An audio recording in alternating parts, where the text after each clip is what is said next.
about to start. Alright, get right.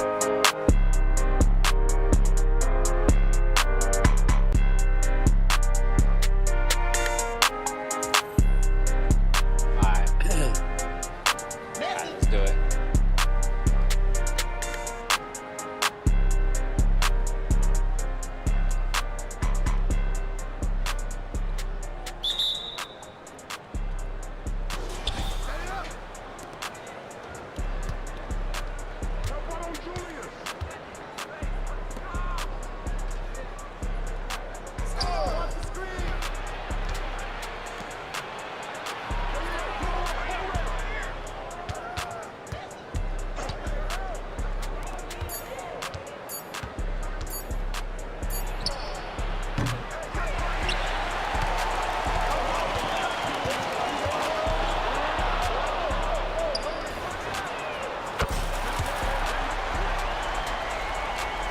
Hey, got one to go.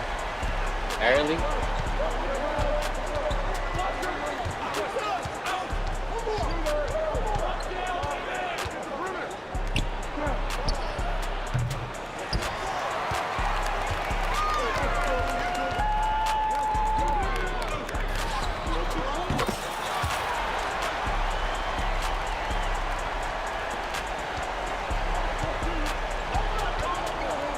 Dang, back to back.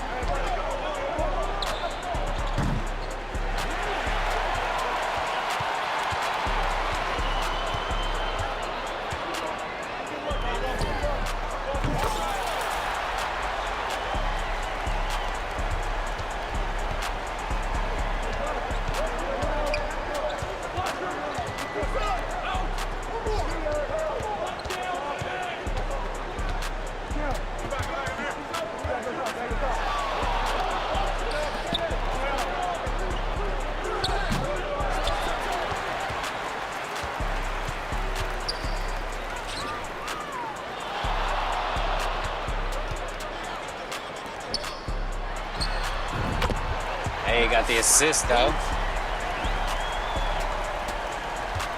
Got a double team.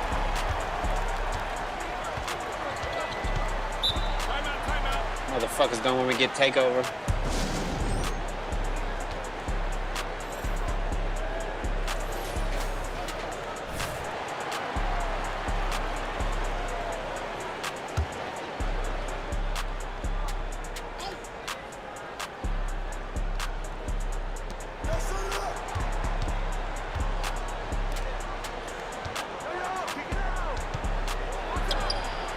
Damn.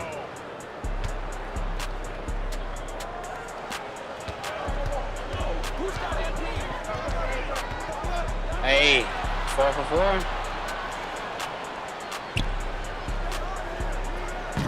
Nope, missed, finally.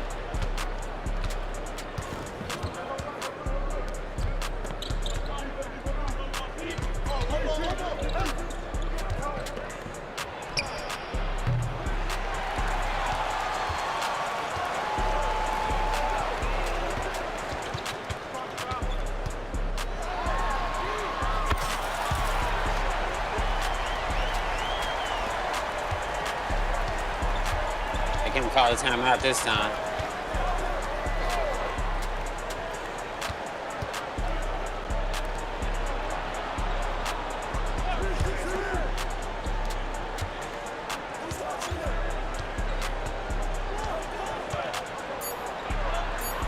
Stay with my guy.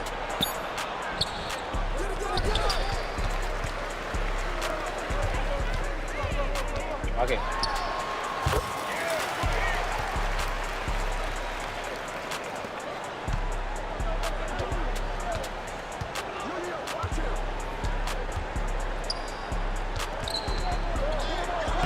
Damn, he took it anyway.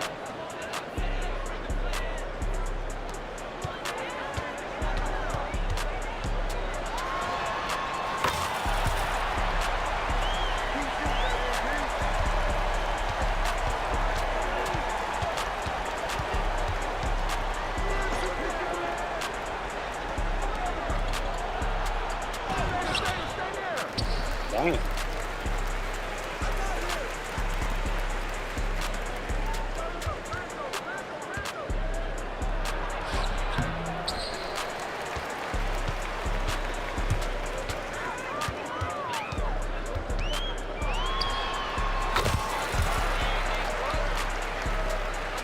too little.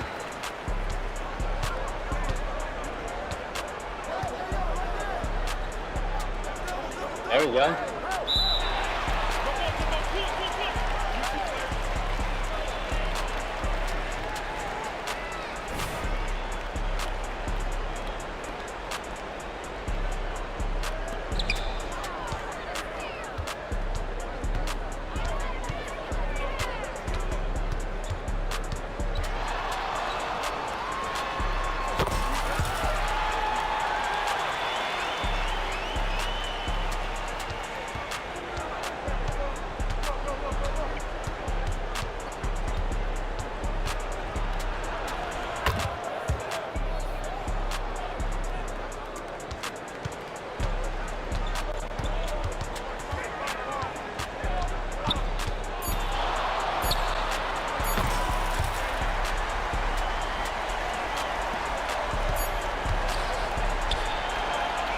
Damn.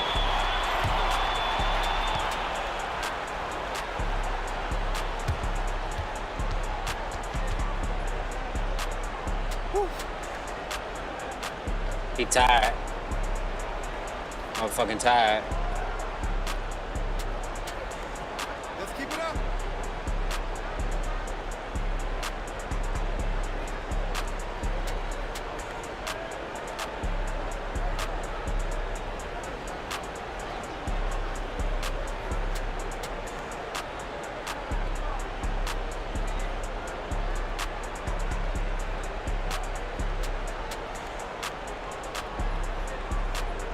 Making shots.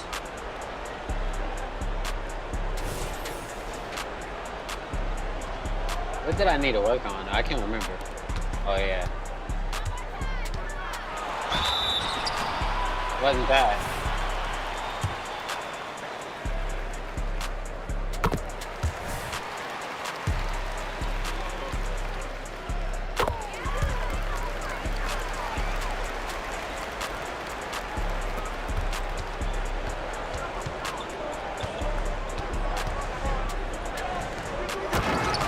I'm not guarding that fool. The fuck?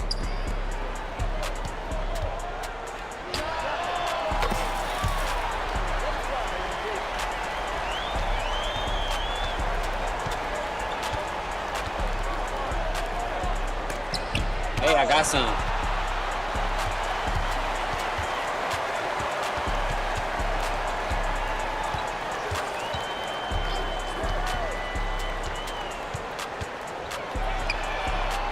I'm about to say I ran out of juice. Should have took the first move I had though.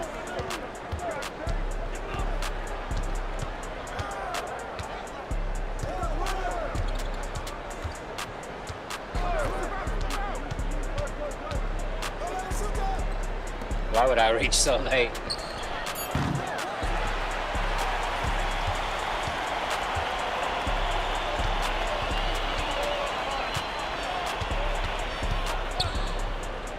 Oh shit. I should have made that.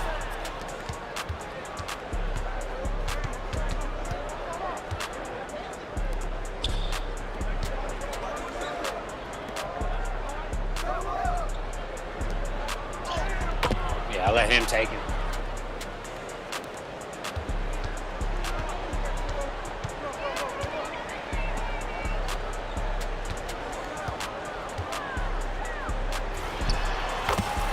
Free throw line jumper.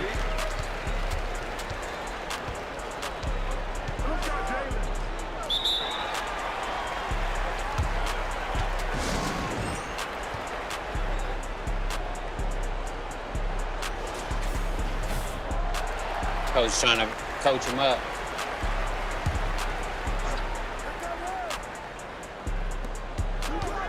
Bro, I just ran past the nigga.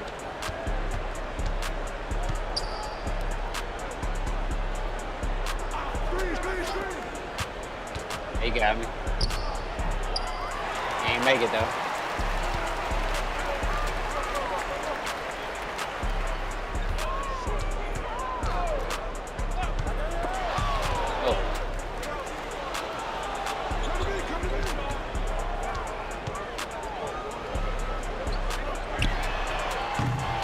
Come on.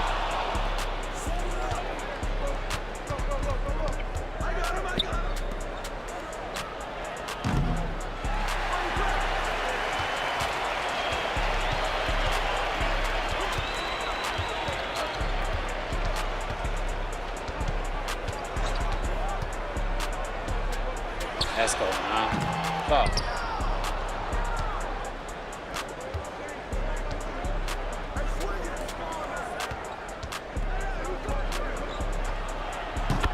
Damn, of course they're gonna make one eventually.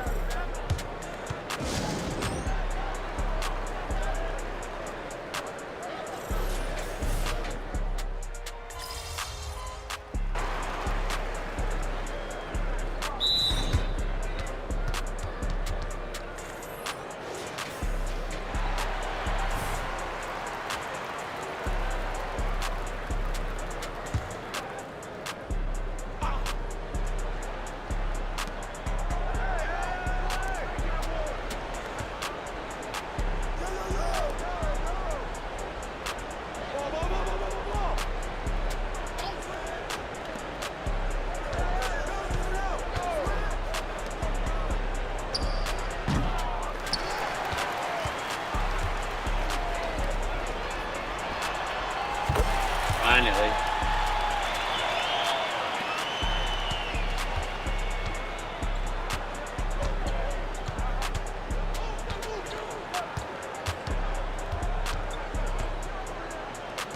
Almost. It was worth it.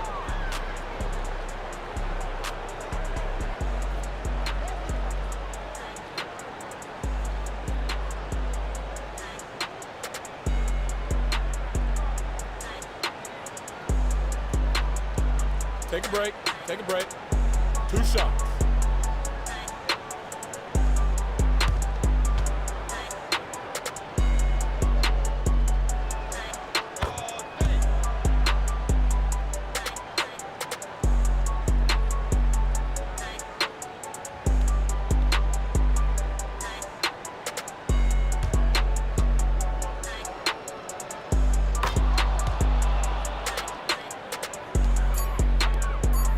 Oh, I ain't got enough time. Thought I had enough time. Shit.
Alright, hold on.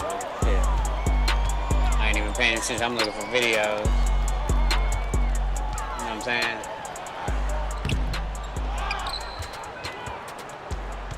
Gotta get back on defense.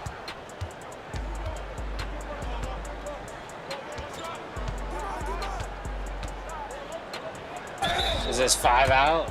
Yeah.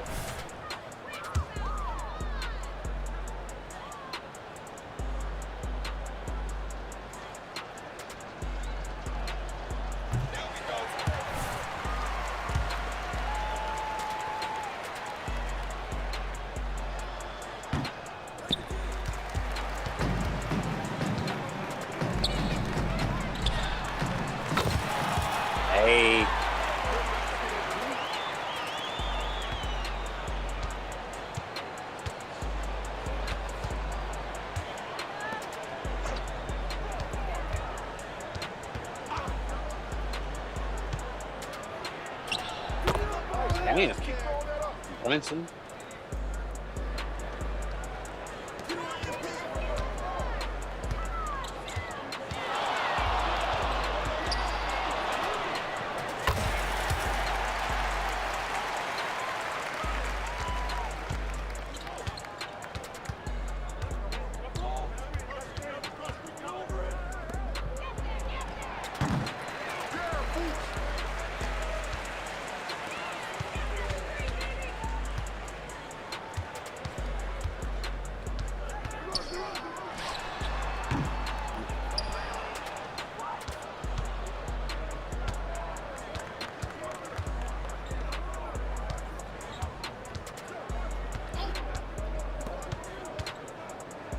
Oh.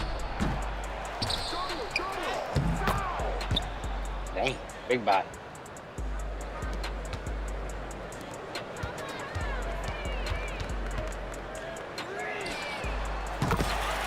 Dang.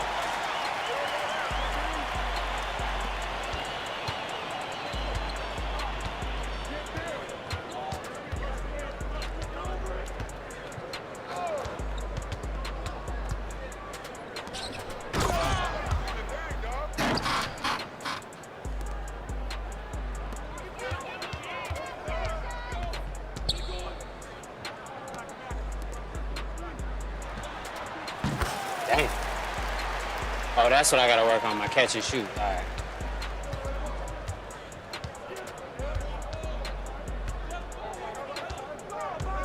I almost forgot.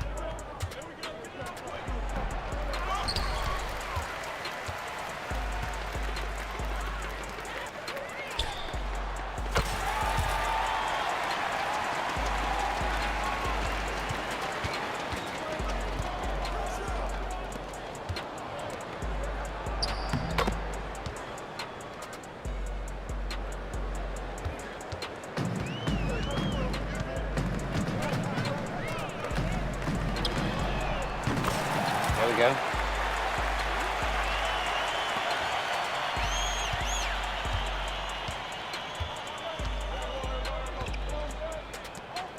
Damn. The hell was that? It said out of bounds. Oh yeah, 1 foot out still.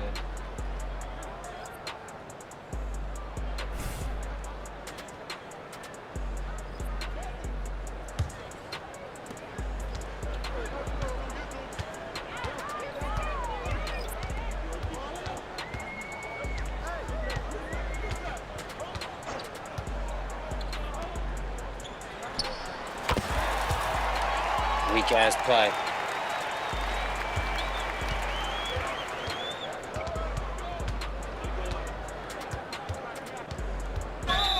Yeah, no, that's not a foul. That's crazy.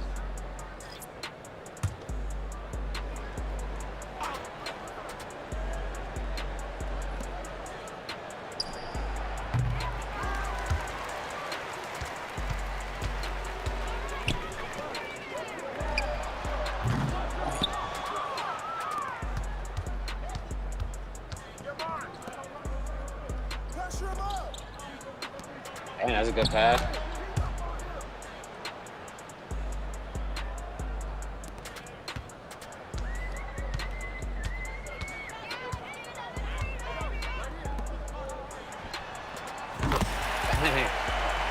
Got him.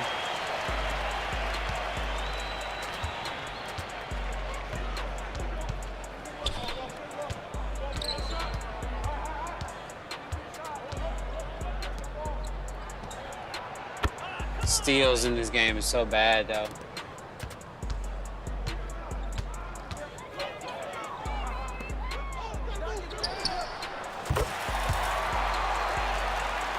Working on my catch and shoot.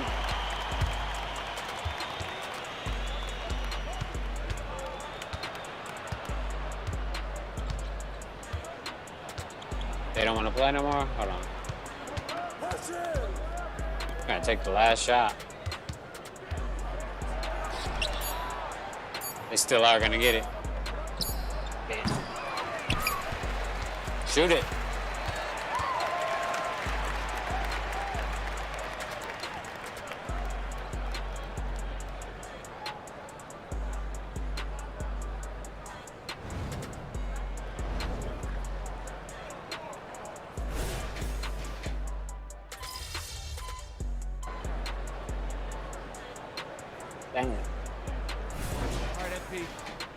Push this Bitch. one out. Play smart.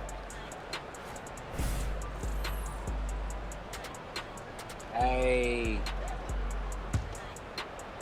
Pass the ball in.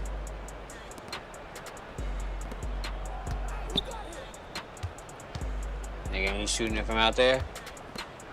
Shit. Get the perimeter.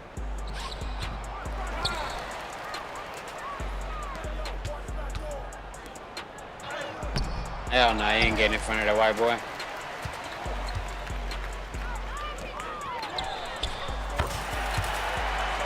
Hey. Too easy. 3 to the dome.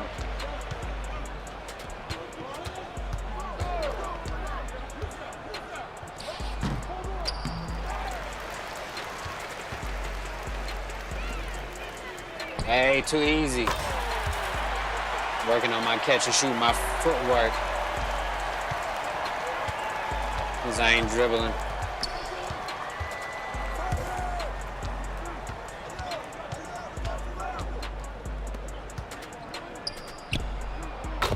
Damn.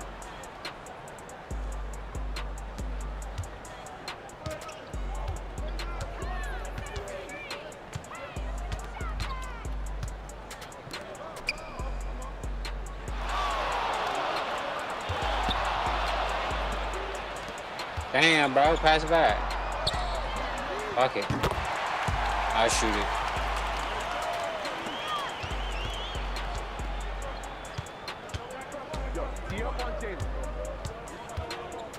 Damn. Team. Hey.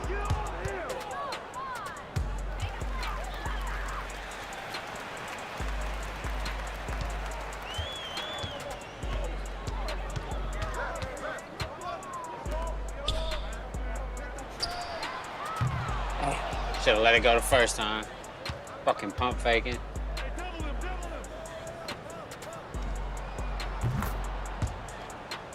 Hey.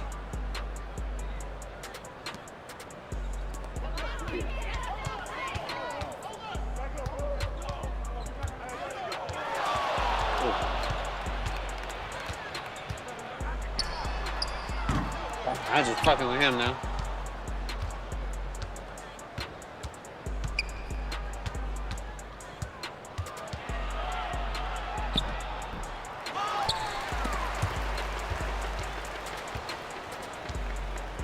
Come on, move out the way, bro. There we go.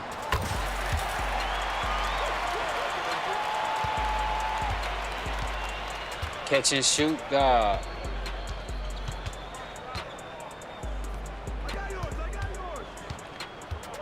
Wow.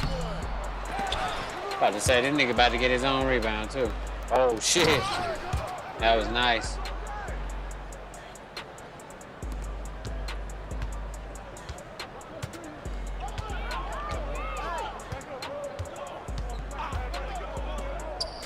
Hey, the footwork. 74 points.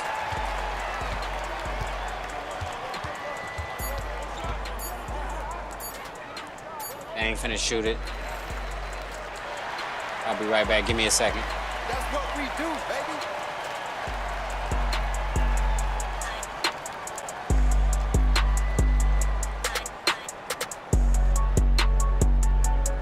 That's how you do it.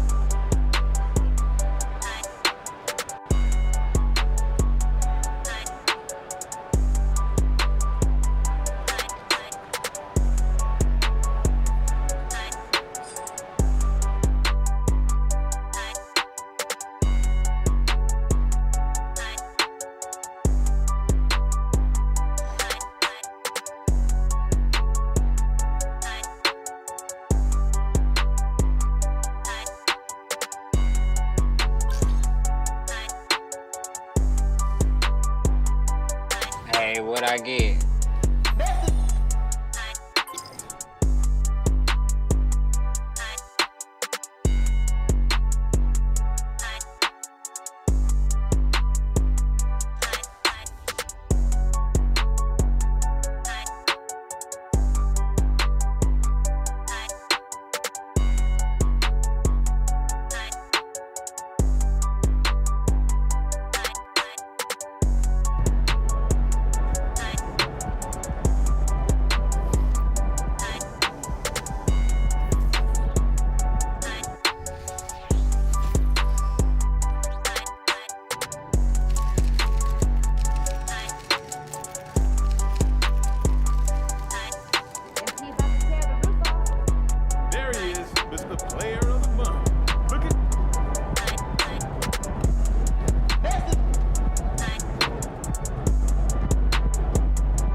me see. Holy shit, they already scored? I ain't. God damn it.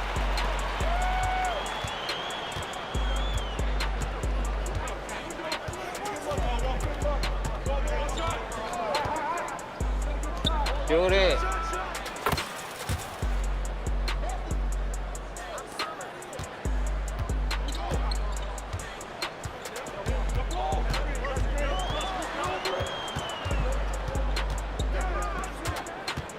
Damn.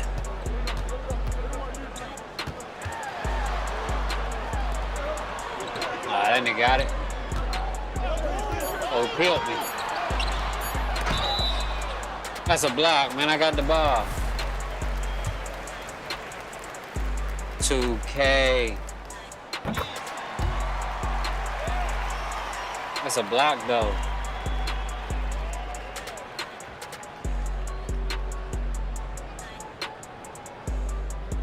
There, how about that? That's a block, though, man. That's crazy. What the fuck? What the fuck? Bitch, let's go. Oh, they took some of my takeover too. Oh, come on, bro. Pass me the ball. Not Zach LaVine.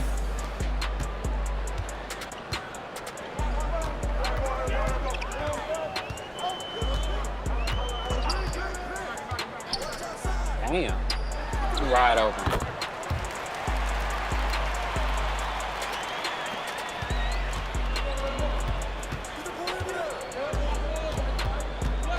Come on, bro. What you doing? You gotta look up, bro.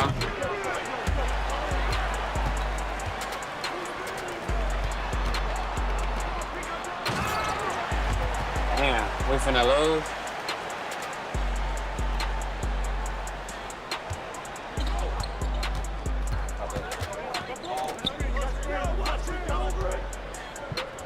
Hey, get my Jordan on real quick.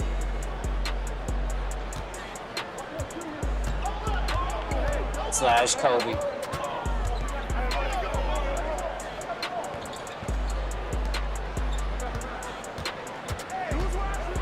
Damn. He must got one of them badges.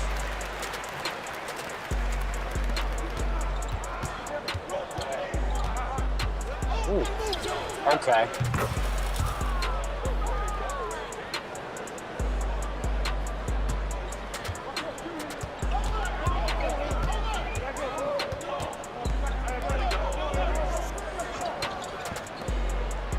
That's too far out.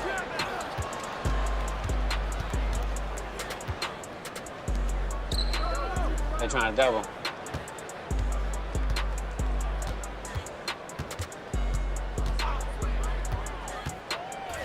Let's get that.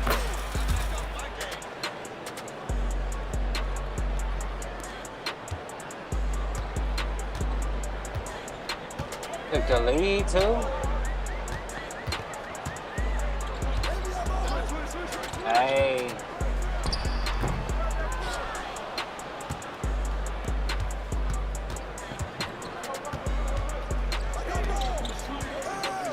Oh, get back, get back, just get back.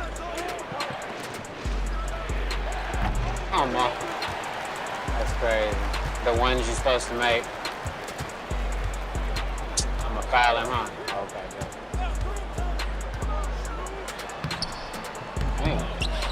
He wanted to miss that shit bad. Oh. Oh, bro, why do you keep doubling? Oh, I let it go too early. That's tough. Don't matter.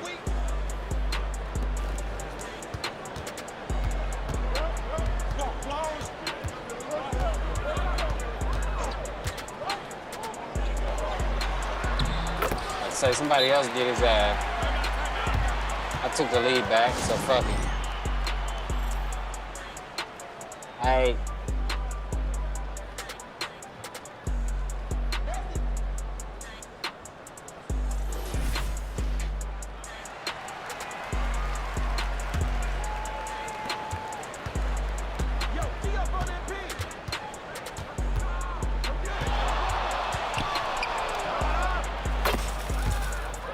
There we go.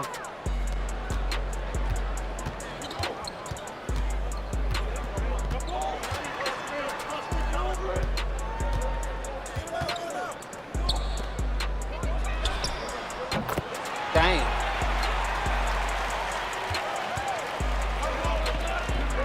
That's all I'm trying to practice. He hit me.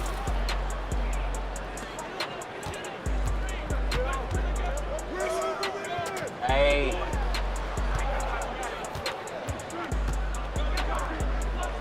Alright, whatever.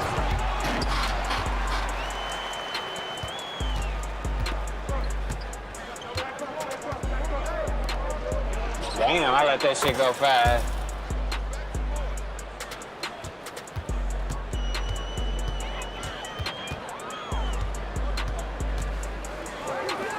Damn.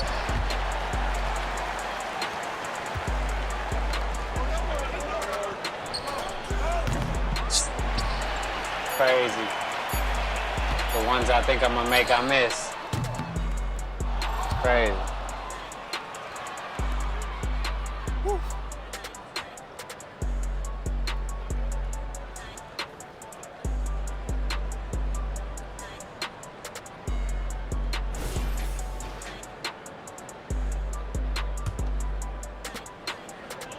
Damn, 2 seconds.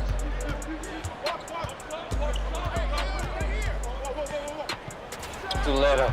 Oh, I missed it. Like I said, the ones I think I'm gonna make.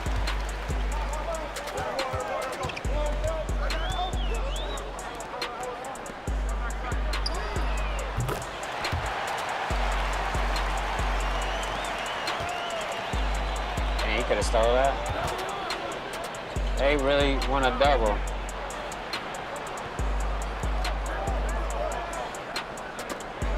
This nigga better catch the ball, bro.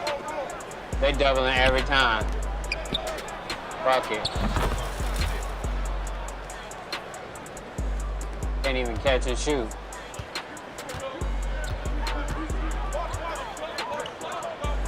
Come on, bro.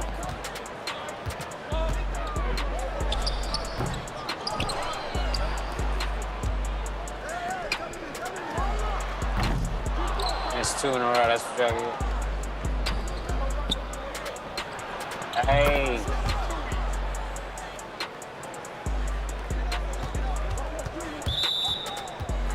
Finally, a reach does something.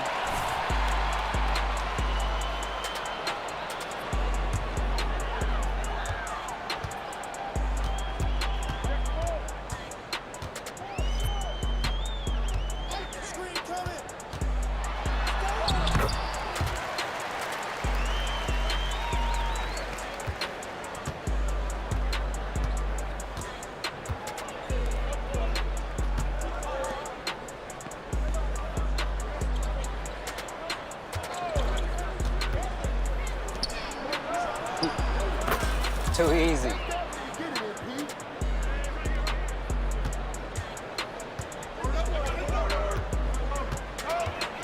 Holy shit. About to say, little nigga about to dunk it. Oh. And 1.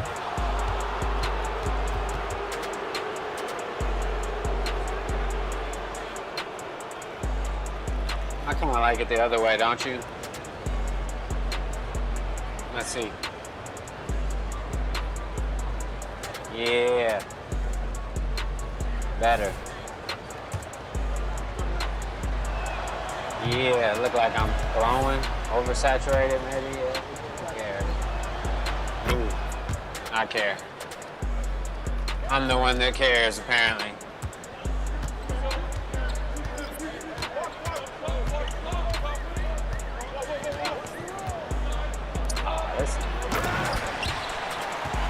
My dude jumped like he went to block it though.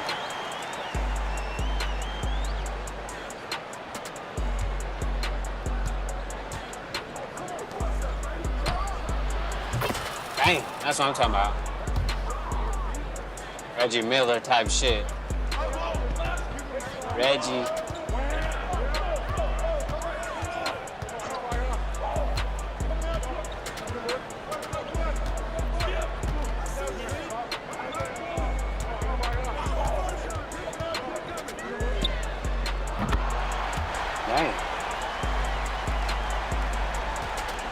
still think they finna win.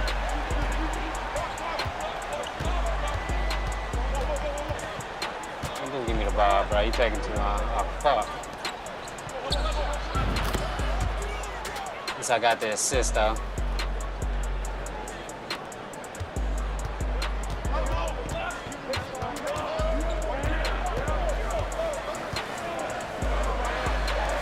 Damn. The pass.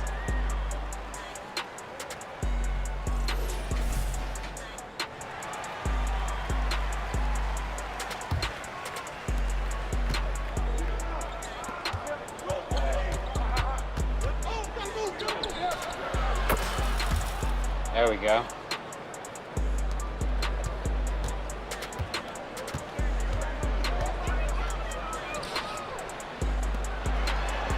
Nobody wants to guard my guy.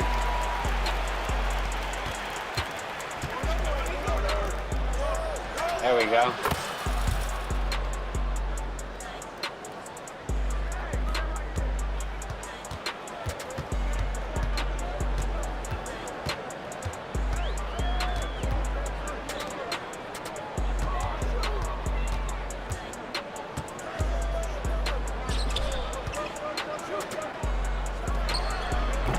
Yeah, free throw line jumper, can't make it.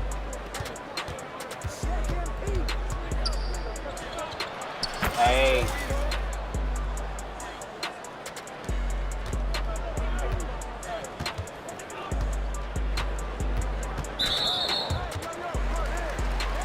Foul every time. They should just say the X button is the foul button.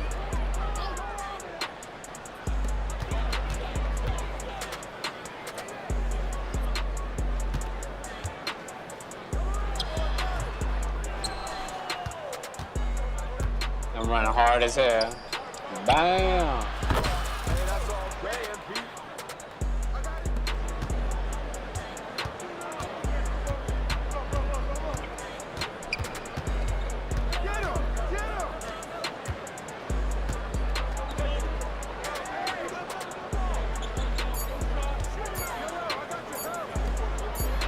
Yeah. What the hell?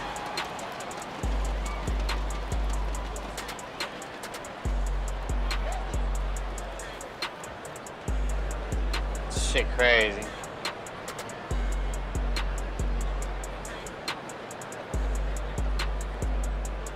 Damn.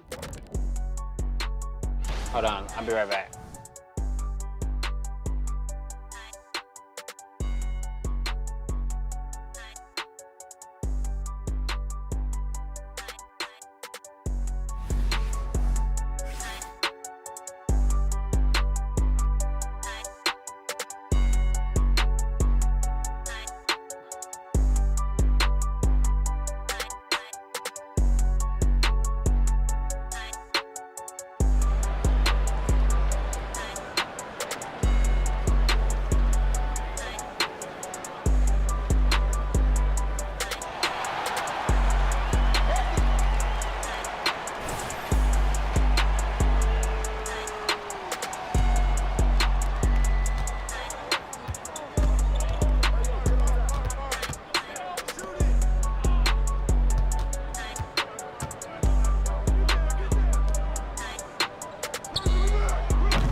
That's crazy. Over here looking for more videos and shit. I couldn't believe I missed that shot though. Then a foul.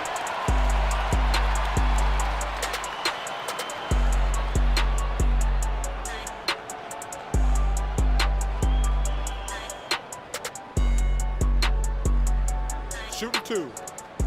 Shooting two.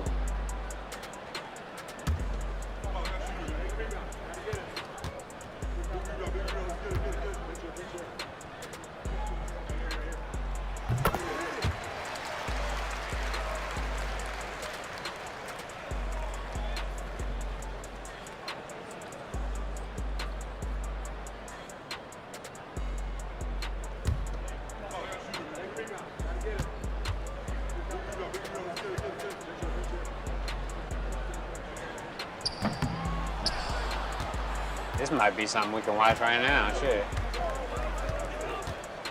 Hold on. This one. Necromancy. The spirits of the dead are not your family.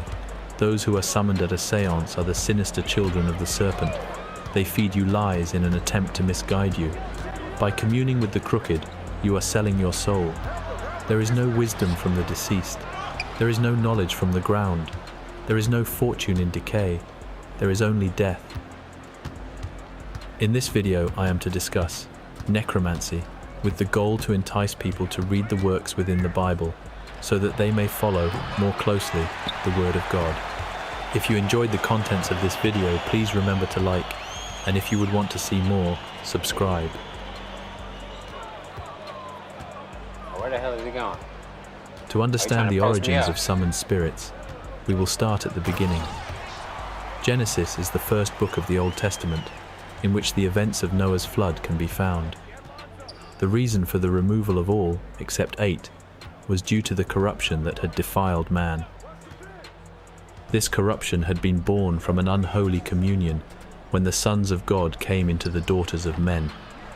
Genesis chapter 6 reads, "There were Nephilim in the earth." This video, please remember to like, and if you would want to see more, subscribe.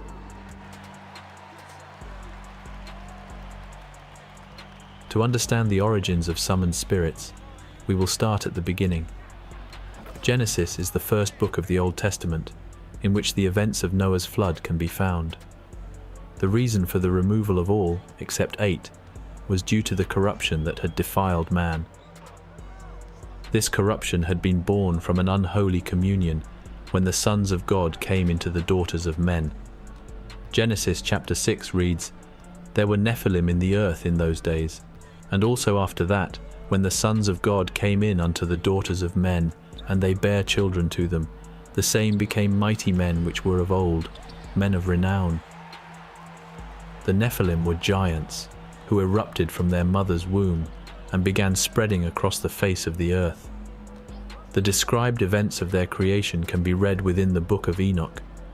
The history of the Book of Enoch and the contents therein I have covered within my previous videos. In those I discuss why the flood was necessary, as all flesh had become corrupted beyond repair.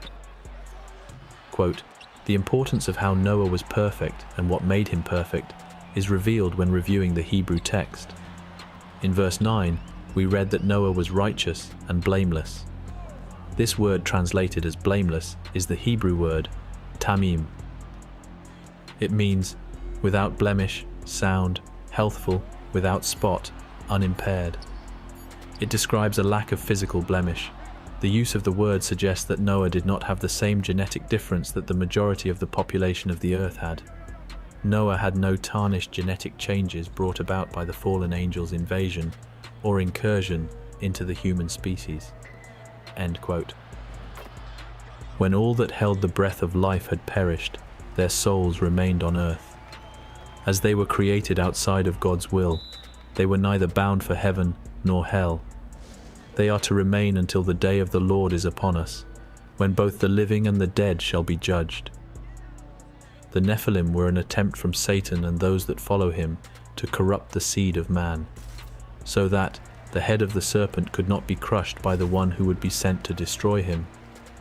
This oracle was proclaimed by the Lord himself within the Garden of Eden after the forbidden fruit had been consumed. Quote, "And the Lord God said unto the serpent, Because thou hast done this, thou art cursed above all cattle, and above every beast of the field. Upon thy belly shalt thou go, and dust shalt thou eat all the days of thy life. And I will put enmity between thee and the woman, and between thy seed and her seed. It shall bruise thy head, and thou shalt bruise his heel." As seen within Genesis 6, the Nephilim continued after the flood. The events surrounding the giants of old can be read within the tellings of Moses and, famously, David and Goliath. However, the term Nephilim has come to adopt an additional meaning, that being it is the term to describe the spirits of those that perish.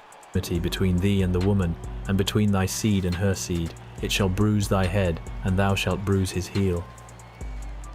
As seen within Genesis 6, the Nephilim continued after the flood. The events surrounding the giants of old can be read within the tellings of Moses and, famously, David and Goliath. However, the term Nephilim has come to adopt an additional meaning, that being it is the term to describe the spirits of those that perished in the flood, who are the ones who haunt us today. The Book of Enoch tells how every living thing was defiled by the fallen angels and their offspring. Flesh was mixed with flesh, man mixed with beast. We know of the 200 angels responsible, yet we know not the amount of their perished creations. Knowing that the numbers of the defiled were seemingly innumerable helps one understand how someone can be possessed by more than one demon at one time. An example of this occurring is actually seen during the times of Jesus. Within the book of Mark, we read of how Jesus came upon a man who was host to a legion of demons. A legion is an amount ranging from 3,000 to 6,000 soldiers. With this hive of horrors within him, the man could not be bound, chained, nor tamed. He would wail in the mountains night and day, cutting himself with stones. Jesus would cast the demons into a herd of swine, where the swine would then be driven off of a cliff, drowning in the waters. The reason why is due to the waters being home to spirits, as it was the sinful who sank to the depths when the earth was baptized. This ties into the topic of the marine kingdom, of which I have covered in a previous video. To reiterate some points from that mentioned video, the Earth's surface is 71% water, and the human body is made up of 60% water, helping to explain the presence of demons, as water is not only oceans and seas, but rivers and streams. And 2, the understanding of how one can become possessed, as we contain the fluid in which was used to flood the fallen. Now that the origin of spirits has been covered, we shall move on to the topic of familiar spirits. Familiar in the term familiar spirits is derived from the Latin word familiaris. This refers to a friend or a familiar acquaintance, one who is intimately attached. The contacting of familiar spirits is carried out by people referred to as mediums. Mediums are individuals who act as a channel between the realms of the living and the dead. They, like a system of communication, become a speaker for the deceased and the messages they might hold. To provide a basis of how familiar spirits operate and how they have obtained knowledge on you and your family, we will review Scripture. The Lord informs us that blood is life and sin is death. When you sin, you open the door for death to enter into your life. Christ's death on the cross was the ultimate sacrifice for all our sins. The blood of the Lamb covers the believer from head to toe. When the Most High looks upon us, he sees his Son. Through the stripes of our Savior, we can be forgiven via the act of repentance. Yet those without Christ lack his protection, and as it was with Cain, the enemy crouches at their door. By living a sinful lifestyle outside of the law of God, you open yourself to demonic attachments. So, when the root meaning for the term familiar spirits means for one to be intimately attached, it is not referring to a family member. Rather, its referral is to the demons who have known your family due to the sin that has continued throughout your bloodline. This is how the summoned spirits know of your life and the personal details to accompany it. Being children born from the seed of the serpent, the spirits are versed in deception. Taking after their father Satan, they will pose as deceased family, friends, or acquaintances. Any information or guidance received from these seances is only told to ensure you stumble and remain in darkness. If a family or friend has passed, then depending on if they took the free gift of faith in Christ, they have either been taken to heaven or hell. As previously stated, the only dead to remain on this earthly realm are those who perished in the flood. Your loved ones cannot be contacted from the destination they have ended up in. The Lord's commandments to steer clear of any and all things to do with the occult is first foretold within Leviticus. Leviticus is the third book of the Old Testament, sometimes referred to as the third book of Moses. The majority of the chapters contain commandments from the Lord for Moses to repeat to the Israelites. Quote, "Regard not them that have familiar spirits, neither seek after wizards, to be defiled by them. I am the Lord your God. and the soul that turneth after such as have familiar spirits, and after wizards, to go a-whoring after them, I will even set my face against that soul, and will cut him off from among his people. A man also or woman that hath a familiar spirit, or that is a wizard, shall surely be put to death. They shall stone them with stones, their blood shall be upon them. It is also within the book of Deuteronomy, before the Israelites are to pass over the river Jordan and into their promised land, that the Lord commands his people again, further iterating to refrain from the occult. And it is within these verses that the mention of the practice of necromancy appears. Quote, "There shall not be found among you anyone that maketh his son or his daughter to pass through the fire, or that useth divination, or an observer of times, or an enchanter, or a witch, or a charmer, or a consulter with familiar spirits, or a wizard, or a necromancer. For all that do these things are an abomination unto the Lord, and because of these abominations the Lord thy God doth drive them out from before thee." Necromancy is the practice of magical sorcery involving communication with the dead by summoning their spirits as apparitions or visions for the purpose of divination, imparting the means to foretell future events and discovery of hidden knowledge. Sometimes categorized under death magic, the term is occasionally also used in a more general sense to refer to black magic or witchcraft as a whole. The reason for the importance in the Israelites not following after other nations in this way is due to Israel having the Lord God to guide them in every aspect of their lives. Those without the Most High seek after false idols, and when their carved deities can't save them, they turn to death, hoping it contains knowledge of life. An example of the practice of necromancy is seen within the Bible. During the reign of Saul, Israel's first king, we read how the king sought knowledge from outside of the Lord's presence. Yet the knowledge to be plucked from the withered vine cannot sustain thee. It will only leave you craving for more. If you seek answers outside of the Lord, you are lost without the light. The book of 1 Samuel gives us the account of the experience of King Saul with a medium at the city of Endor. The prophet Samuel was dead, and the army of the Philistines had gathered to fight against Israel. Seeing the vast army of the enemy, Saul became afraid. He decided to inquire of the Lord. However, the Lord was no longer speaking to Saul because of his continual disobedience. Since the Lord had turned his back on Saul, the king decided to resort to spiritism. Although all the mediums had been driven out of the land, Saul asked his servants to find a medium he could consult about the future, seeing that the Lord would tell him nothing. 1 Samuel chapter 28 reads, "Then said Saul unto his servants, Seek me a woman that hath a familiar spirit, that I may go to her and inquire of her. And his servant said to him, Behold, there is a woman that hath a familiar spirit at Endor. And Saul disguised himself and put on other raiment, and he went, and 2 men with him, and they came to the woman by night. And he said, I pray thee, divine unto me by the familiar spirit, and bring me him up, whom I shall name unto thee. And the woman said unto him, Behold, thou knowest what Saul hath done, how he hath cut off those that have familiar spirits, and the wizards, out of the land. Wherefore then layest thou a snare for my life, to cause me to die? And Saul sware to her by the Lord, saying, As the Lord liveth, there shall no punishment happen to thee for this thing. Then said the woman, Whom shall I bring up unto thee? And he said, Bring me up Samuel. And when the woman saw Samuel, she cried with a loud voice. And the woman spake to Saul, saying, Why hast thou deceived me? For thou art Saul.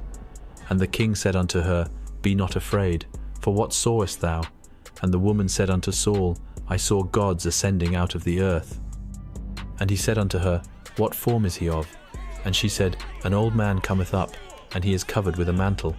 And Saul perceived that it was Samuel, and he stooped with his face to the ground and bowed himself.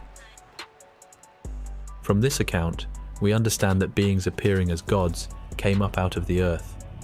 The reason, their adorned mantles, which invoked a sense of power. For a woman who is well versed in the practice of the occult, her reaction tells us that her contacting persons of this type was a first. This is because what she has foreseen is the people of the Lord, who have died believing in him, being pulled up out of a place known as Abraham's bosom. Abraham's bosom is seen by many as a term that is synonymous with death. Therefore, it is a symbolic way of describing the dead. It is believed that Abraham's bosom was not heaven, but something similar, rather acting as a holding place until Christ's mission was fulfilled, and the keys of death were taken from Satan, opening up heaven for the believers. And as the heavens were locked due to the blood of the Lamb not being yet spilled, this explains why Abraham's bosom was kept within the earth. To contact a spirit, you need a soul tie, which is a spiritual connection to a person. This is how Saul was able to call upon Samuel. And as those of the Lord are instructed to keep away from the occult, this thus explains the uniqueness of the summoning. To reiterate, since the finished work on the cross, there is no way of contacting your loved ones. There is also no way in which they can contact you. If they are in heaven or hell, and you still walk on this earth, it is not them you will summon. It is something far worse. In today's times, the occult has been transformed into varying amounts of entertainment. The new age is in fact the old, as nothing is new under the sun. Ecclesiastes chapter 9 reads, "This is an evil among all things that are done under the sun, that there is one event unto all. Yea, also the heart of the sons of men is full of evil, and madness is in their heart while they live, and after that they go to the dead. For to him that is joined to all the living there is hope. For a living dog is better than a dead lion. For the living know that they shall die, but the dead know not anything, neither have they any more a reward, for the memory of them is forgotten. Also their love, and their hatred, and their envy is now perished. Neither have they any more a portion forever in anything that is done under the sun." To conclude, the seeds of sin fell with the twisted branch that was cast from heaven. The polluting pollen made its way into man's temple, defiling his sanctuary. The heavens opened, with all that held the breath of life drowning in judgment. Their corruption sank, yet their presence remained.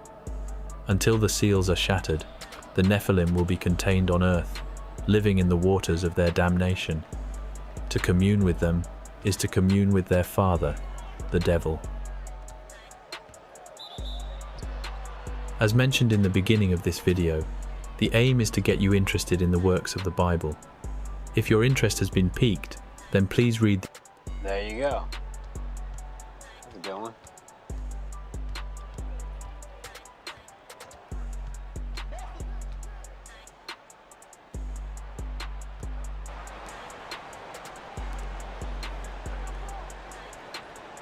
Oh, it's a 2-point game.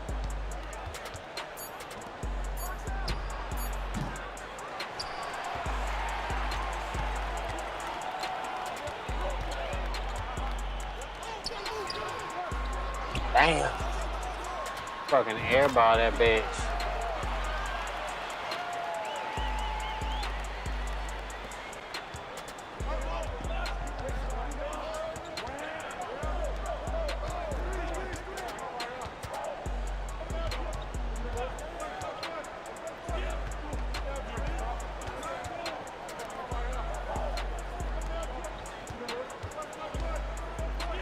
Body in your shit.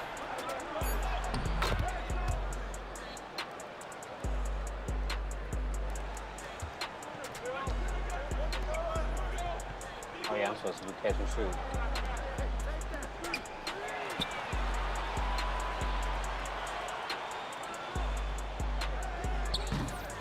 Can't do it.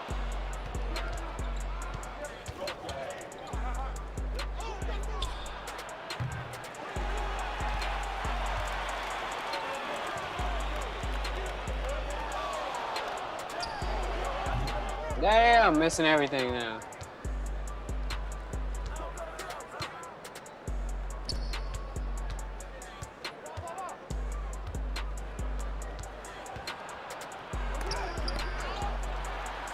Got me a block.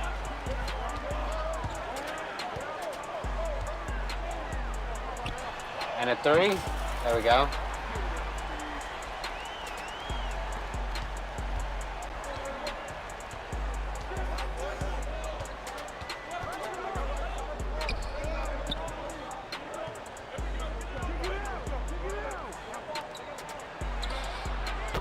Of course he gonna make that.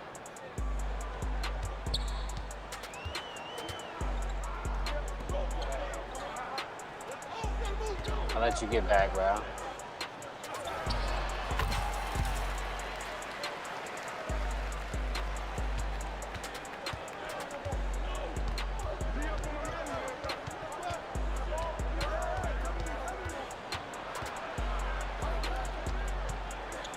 Damn, Brunson.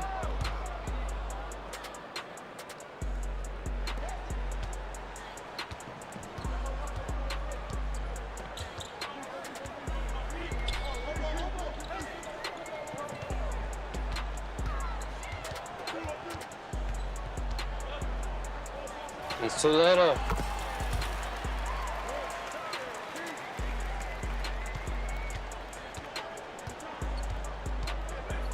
Oh, that's my guy.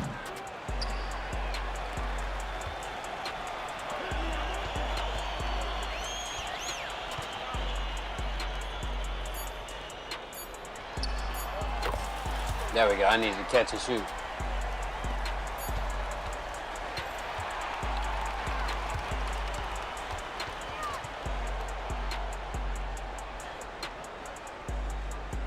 Let's keep it up.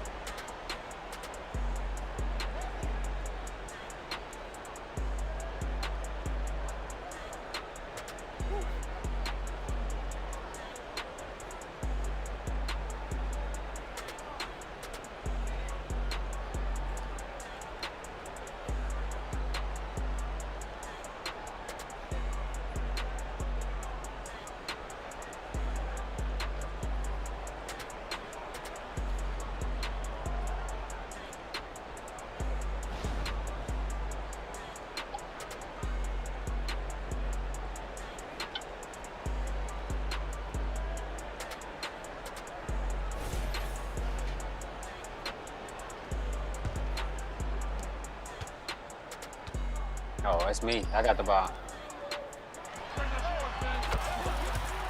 Hey.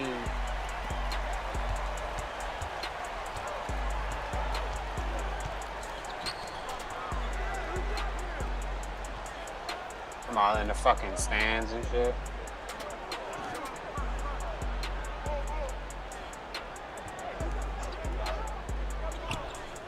It's definitely not what I was trying to do. Fuck.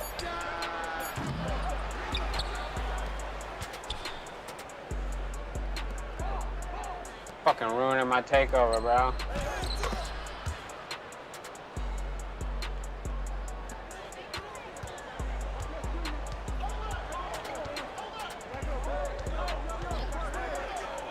Got him.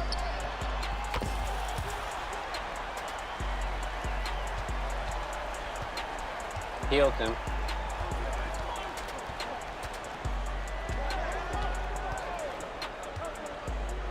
Finally, just shoot it. Oh, it's a pretty close game still.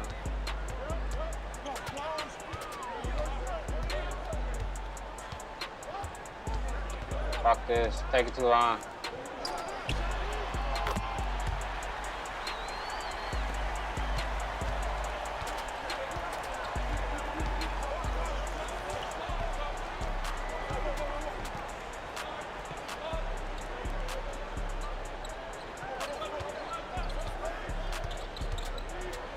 Damn. Glad I ain't jumping with him.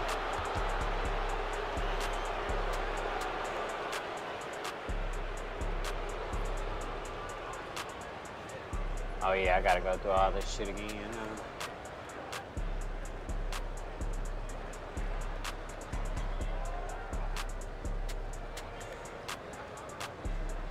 Shooting two.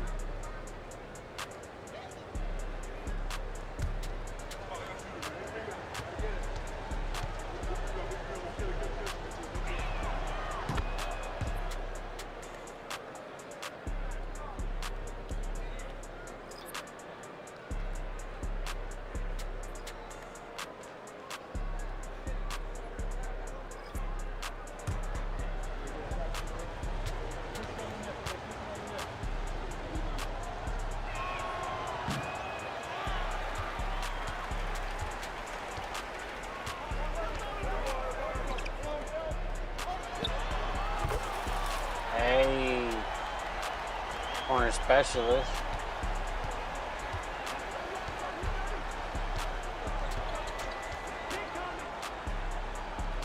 Damn.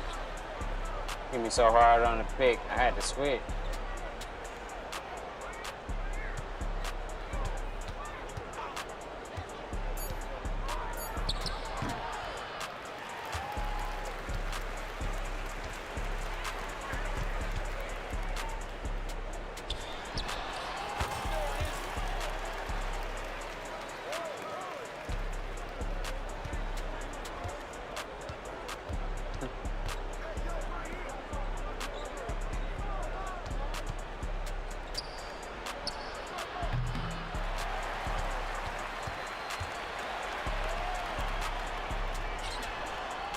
Damn, I hesitated just a second.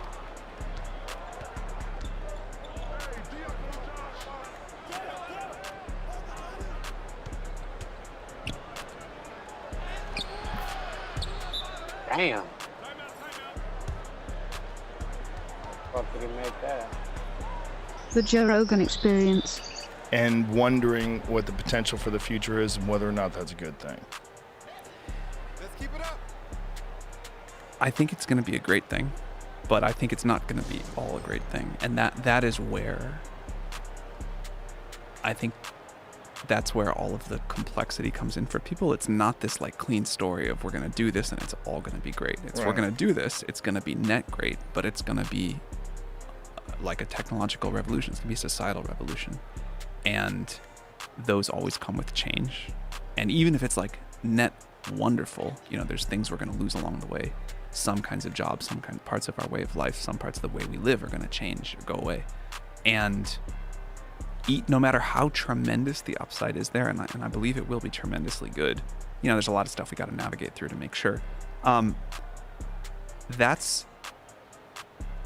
a complicated thing for anyone to wrap their heads around, and there's deep and super understandable emotions around that. That's a very honest answer. That it's not all going to be good, but it seems inevitable at this point. It's definitely inevitable. My view of the world, when you're like a kid in school, you learn about this technological revolution and then that one and then that one. And my view of the world now, sort of looking backwards and forwards, is that this is like one long technological revolution. And we had, first we had to figure out agriculture so that we had the resources and time to figure out how to build machines. Then we got this industrial revolution, and that made us learn about a lot of stuff, a lot of other scientific discovery too. Let us do the computer revolution, and that's now letting us, as we scale up to these massive systems, do the AI revolution. But it really is just one long story of humans discovering science and technology and co-evolving with it. And I think it's the most exciting story of all time. I think it's how we get to this world of abundance. And although we do have these things to navigate, and there will be these downsides, if you think about what it means for the world, for people's quality of lives, if we can get to a world where the cost of intelligence and the abundance that comes with that, the cost dramatically falls, the abundance goes way up. I think we'll do the same thing with energy. And I think those are the two sort of key inputs to everything else we want. So if we can have abundant and cheap energy and intelligence, that will transform people's lives largely for the better. And I think it's going to, in the same way that if we could go back now 500 years and look at someone's life, we'd say, well, there's some great things, but they didn't have this, they didn't have that. Can you believe they didn't have modern medicine? That's what people are going to look back at us like, but in 50 years. When you think about the people that currently rely on jobs that AI will replace, when you think about whether it's truck drivers or automation workers, people that work in factory assembly lines, what, if anything, what strategies can be put to mitigate the negative downsides of those jobs being eliminated by AI? So I'll talk about some general thoughts, but I find making very specific predictions difficult because the way the technology goes has been so different than even my own intuitions, or certainly my own intuitions. Maybe we should stop there and back up a little. What were your initial thoughts? If you had asked me 10 years ago, I would have said, first, AI is going to come for blue-collar labor, basically. It's going to drive trucks and do factory work, and, it'll handle heavy machinery. Then maybe after that, it'll do, some kinds of cognitive labor, kind of, but not, it won't be off doing what I think of personally as the really hard stuff. It won't be off proving new mathematical theorems, won't be off, discovering new science, won't be off writing code. And then eventually, maybe last of all, maybe never, because human creativity is this magic special thing. Last of all, it'll come for the creative jobs. That's what I would have said. Now, it looks to me like, and for a while, AI is much better at doing tasks than doing jobs. It can do these little pieces super well, but sometimes it goes off the rails. It can't keep like very long coherence. So people are instead just able to do their existing jobs way more productively. But you really still need the human there today. And then B, it's going exactly the other direction. You could do the creative work first, stuff like coding second. They can do things like other kinds of cognitive labor third, and we're the furthest away from like humanoid robots. So back to the initial question. If we do have something that completely eliminates factory workers, completely eliminates truck drivers, delivery drivers, things along those lines, that creates this massive vacuum in our society. So I think there's things that we're gonna do that are good to do but not sufficient. So I think at some point we will do something like a UBI or some other kind of like very long-term unemployment insurance something, but we'll have some way of giving people, like redistributing money in society as a cushion for people as people figure out the new jobs. But, and maybe I should touch on that. I'm not a believer at all that there won't be lots of new jobs. I think human creativity, desire for status, wanting different ways to compete, invent new things, feel part of a community, feel valued, that's not going to go anywhere. People have worried about that forever. What happens is we get better tools and we just invent new things and more amazing things to do. And there's a big universe out there. And I think, I mean that like literally, in that there's like space is really big, but also there's just so much stuff we can all do if we do get to this world of abundant intelligence where you can sort of just think of a new idea and it gets created. But again, that doesn't, to the point we started with, that doesn't provide like great solace to people who are losing their jobs today.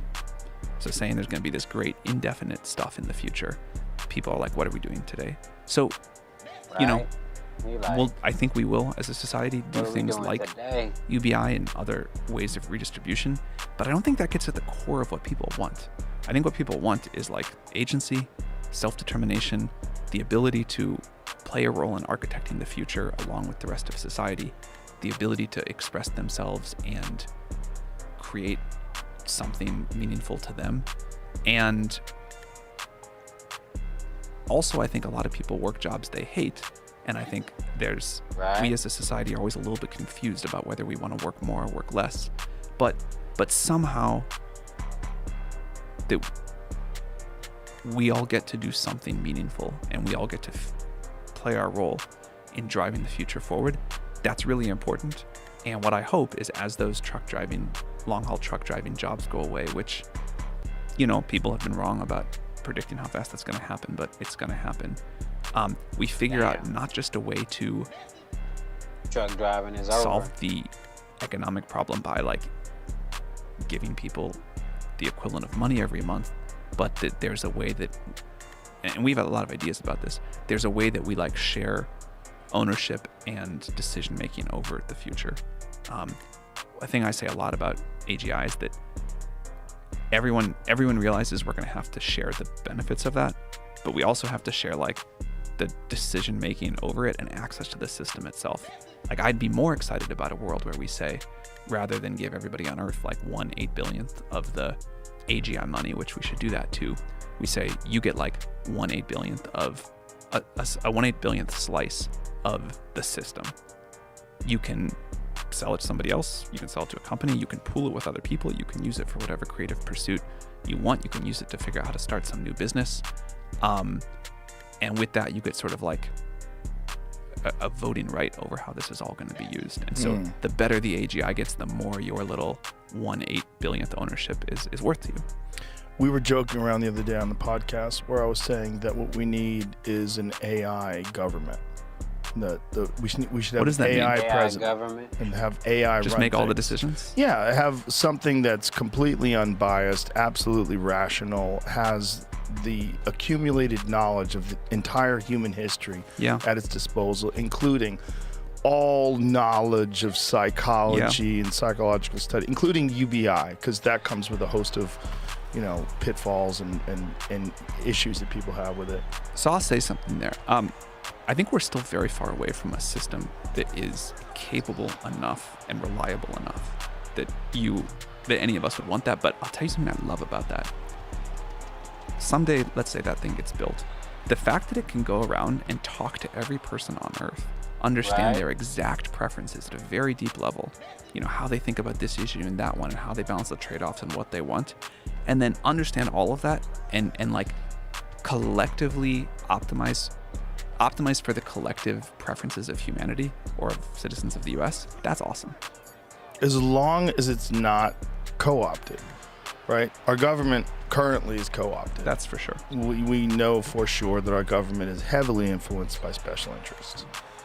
Right. If we could have an artificial Dang. intelligence government that has no influence, nothing has influence on it, What a fascinating idea. it's possible. Like And I you never think it thought might of be that. the only way where you're going to get completely objective, the absolute most intelligent decision for virtually every problem, every dilemma that we face currently in society. Would you truly be comfortable handing over like final decision making and say, all right, AI, you got it from here? No, but I'm not comfortable doing that with anybody. Right. I Right. mean, I don't. Right.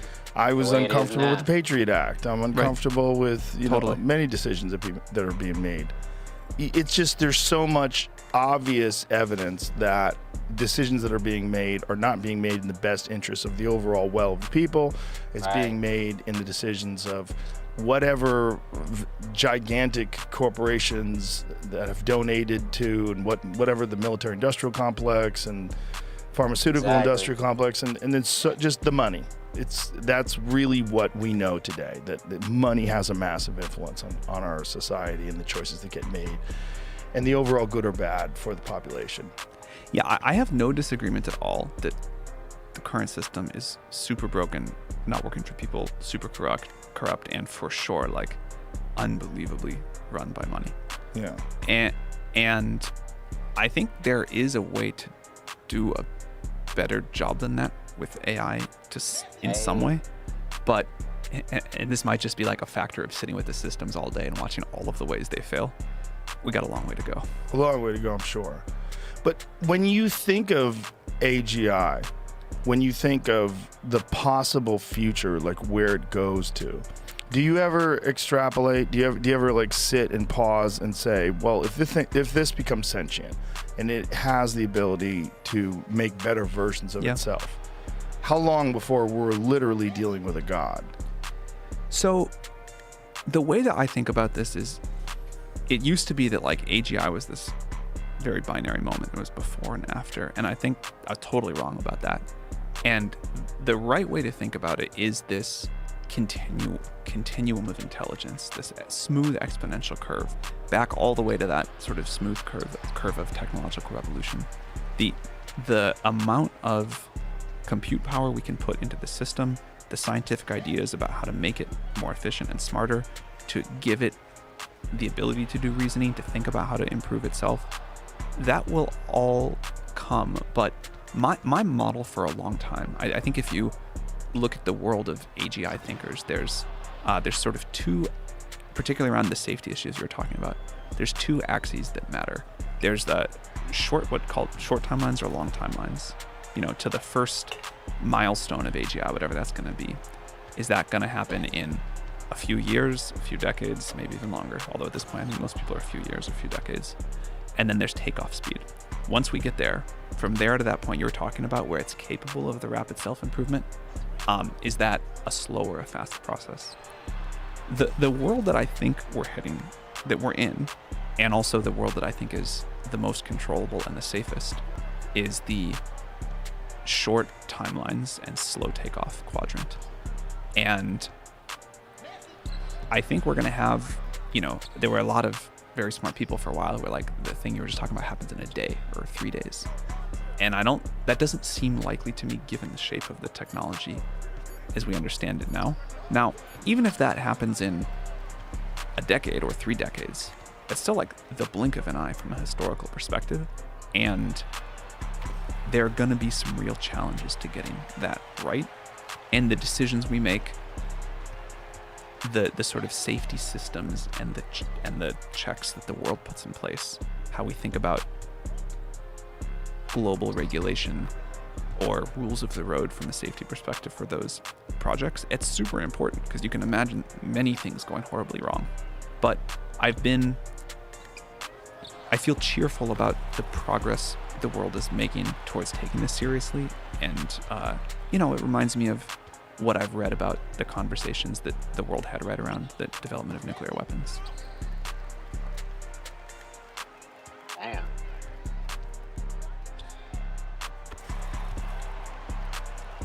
Chat GPT?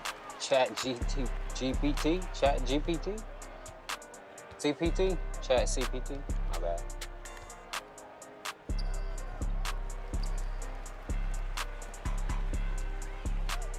Hey.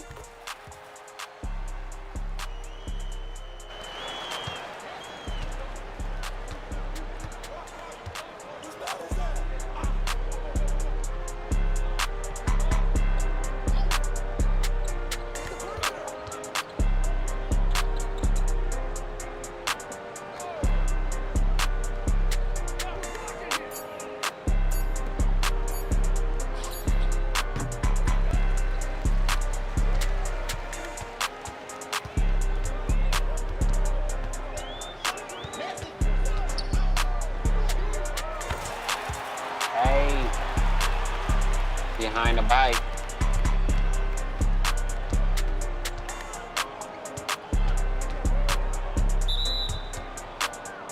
Come on, man. You can't steal the ball from nobody in this motherfucking game. Alright, back to the video. Shit. Fuck it. Something to add on to episode 40's Oshkosh work. And this information is going to be coming from an anonymous source. I was told that these are photos from behind the main lobby of the life insurance building that we covered in episode 40. And they are inside of a huge vault that they now call a conference room. Can you believe it? So we not only have the griffins on the outside, on the top of the building, which some may have thought were there as a random decoration, but we also have them on the inside, all for a life insurance building. Are we sure this is normal? Of course it's not normal for a life insurance building. This is the exact kind of stuff that we are looking for in this research. Now let's zoom in on this picture of the top and look at it closer. We can clearly see mermaids and centaurs, or in other words, a horse body with a man attached. Then we literally have the exact same picture on real-life display. This must be incredibly symbolic of what was going on in the old world. In my opinion, none of this stuff is fairy tale fake. This is a display of actual animals and people from the old world. You can, as always, believe whatever you would like to believe, but this is where I'm at in my research. And right in the middle, we have the griffins, touching the tree of life. These griffins must have been incredible creatures to be the center of the display. We know how meaningful they were to Grand Tartaria at this point, and that's what was on their flag, the griffin. Now, in my opinion, this is a depiction of us as humans at the bottom, with the sun and the moon right here, and this area is all we could see. But then there's all this other stuff going on above us and around us that explains that this place that we live is so much more in depth than we really know and are told. What an incredible building. After this episode and what I share about Oshkosh in this one, I highly recommend that you all see the outside of this building and everything that we found in Oshkosh, Wisconsin from episode 40. Now, what if every building, every college, was a stolen building, and there is a lost history in every town? Edited photos that we are told are real. Not a single person in the photos, or we get a photoshopped horse in a wagon that was actually never there. Why are the streets raised from the previous level in nearly every town? Windows and doors that lead to nothing but dirt. Why would anyone build like that? Nobody would. There are underground tunnel systems in nearly every city all to transport alcohol during Prohibition? Come on, that's not good enough. Were these incredible buildings actually built together at the same time and not built individually, connected, and the builders were aware that the mud flood was on the way? A massive catastrophic event, whether it was done by the controllers or if this place that we live resets itself on its own, like clockwork. Was this common knowledge of the previous civilization? Who are we to say? The tunnels are here, and this is undeniable. So something happened, and this previous civilization definitely knew that something was coming. And it definitely wasn't to smuggle liquor for your friend's birthday party. The average person wasn't digging tunnels. This was a major operation. Is there a world under our feet that we're unaware of? Buried by mud and dirt? Sure, New York and Chicago and the major cities have tunnel systems, and we know this. But where it gets crazy is that it isn't just the major cities. It's even in cities such as Oshkosh, Wisconsin. These tunnels underground have been used for many things back in the day. Back in the day? No, we aren't just brushing this one off anymore with the back in the day stuff. It goes on to say, one of those things was running liquor back and forth from building to building. So even in Oshkosh, Wisconsin, the buildings are connected underground with zero construction photos of anyone ever connecting a building to another one. Are you seeing the lie even clearer now? Should we go even deeper? Here we go. Welcome to episode 42 of my lunch break. I hope you're all having a great day. And if you're new, welcome.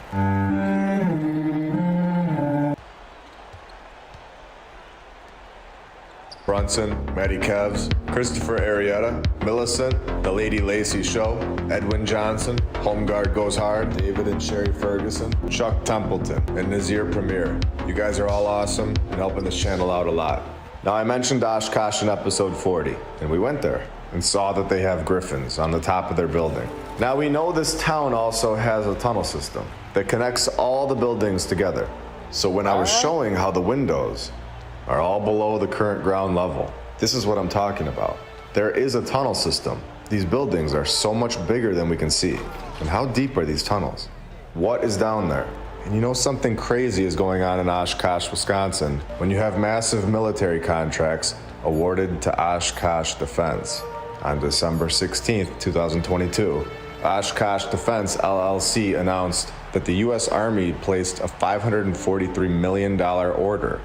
So this is a town that is funded by higher powers, and they're taken care of. We are always told to trace the money, right? A massive military corporation providing aid to the Army, Marines, Air Force, and Navy. Who is really in charge of this town, setting up these kind of operations and massive contracts? So we have tunnels, massive military contracts, griffins on the buildings, pillars and columns everywhere. This place is just unbelievable. And there is a book called Oshkosh Down Under. And look at this stuff. We have photos of the entrance to the tunnel from the old Mercy Medical Hospital. Tunnels in the 1800s? Not only were they building above ground, but also below? This is insane and opens up so many more doors for us. Here we have the tunnel from the hotel to the Opera House. And there's even a sign saying tunnel to the courthouse. Remember, these tunnels connect all of the buildings, not just one. There is a massive tunnel system right below the sidewalk. So when you go back and watch episode 40, remember that there are now proven tunnels below where I was standing. This is crazy stuff. In the future, if you guys like this kind of stuff, I'll go back to Oshkosh and see if we can get inside the tunnels. And so we're clear, these tunnels were found and repurposed by our current civilization, in my opinion. This book states that they used the tunnels to transport prisoners from the jail to the courthouse, which they no longer do. But this is not what it was originally used for, of course. Here we have a photo of the entrance to the tunnel from the county safety building, taken by the city of Oshkosh. So these tunnels were no secret. It's incredible.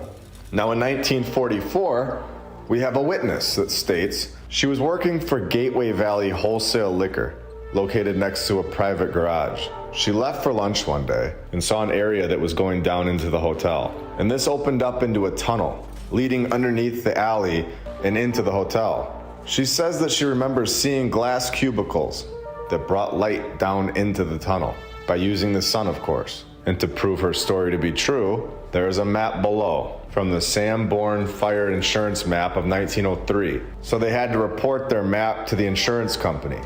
And the map shows that there are in fact tunnels under the hotel. So when I was showing you all the windows that were at the current ground level in episode 40, and also the exact same thing most likely going on in Ancient Champagne, episode 36, in my opinion, I think that all of these tunnels in all of these cities and towns lead to a central point.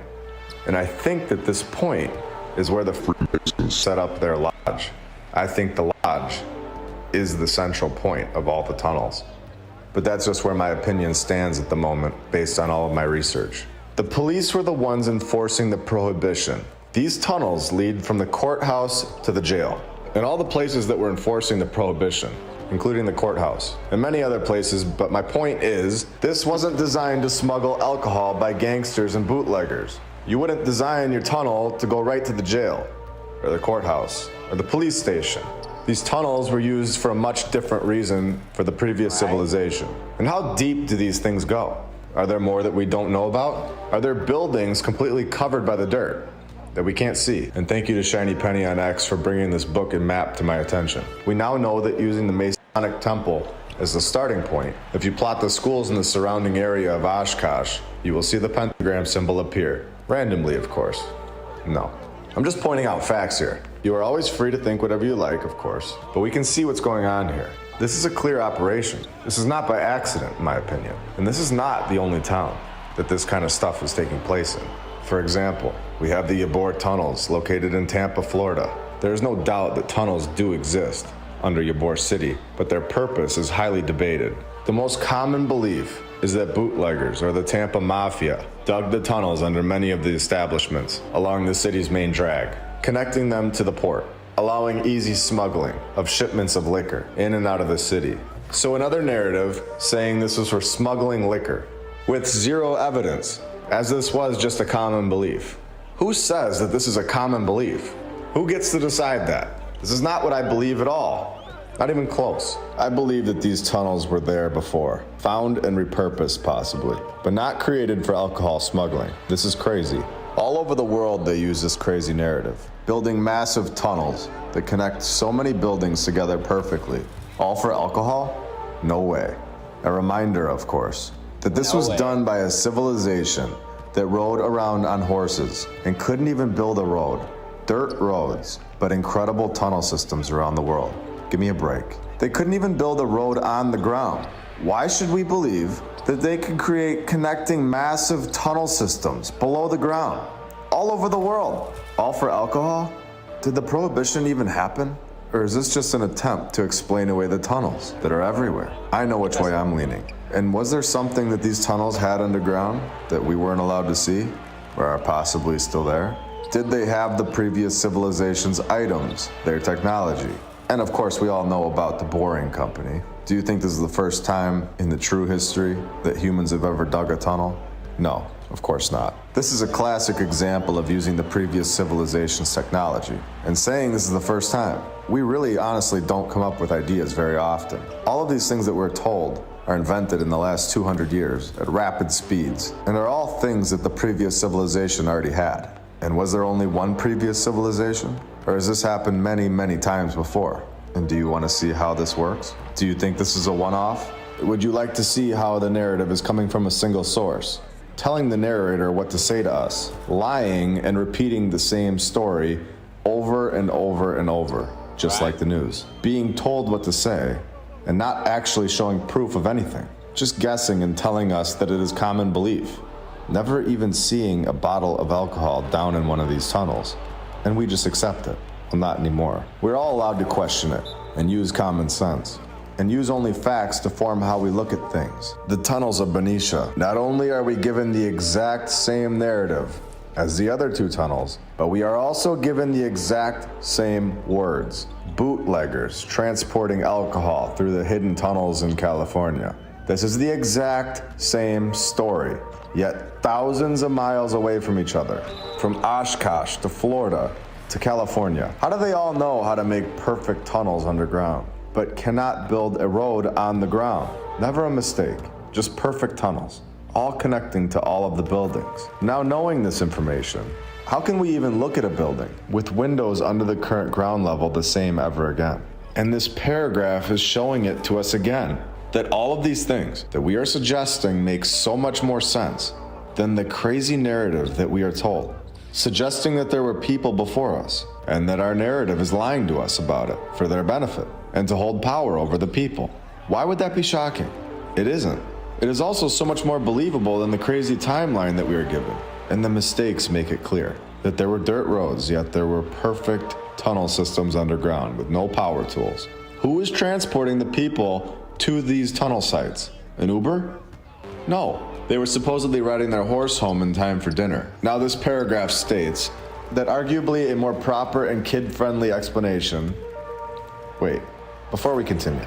They again don't know why these tunnels are here and just making things up. Okay, here we go. Some mysterious people that we don't know who they are say that the tunnels were originally created as an escape route for the town's elites. Believers of this theory claim that there was a tunnel entry point at the Capitol building, connecting to the clock tower and surrounding buildings. The underground route would allow for the city's elites to safely escape militaristic threats. Now, this tunnel system is supposedly connecting all the old world buildings together, exactly like we have shown in the other cities. My question is, what in the world is underground? And how big are these buildings? I definitely don't think that the dirt is just hiding some tunnels. These old world buildings that look insane above ground must have unbelievable stuff underground that we cannot see. How big is the Cologne Cathedral?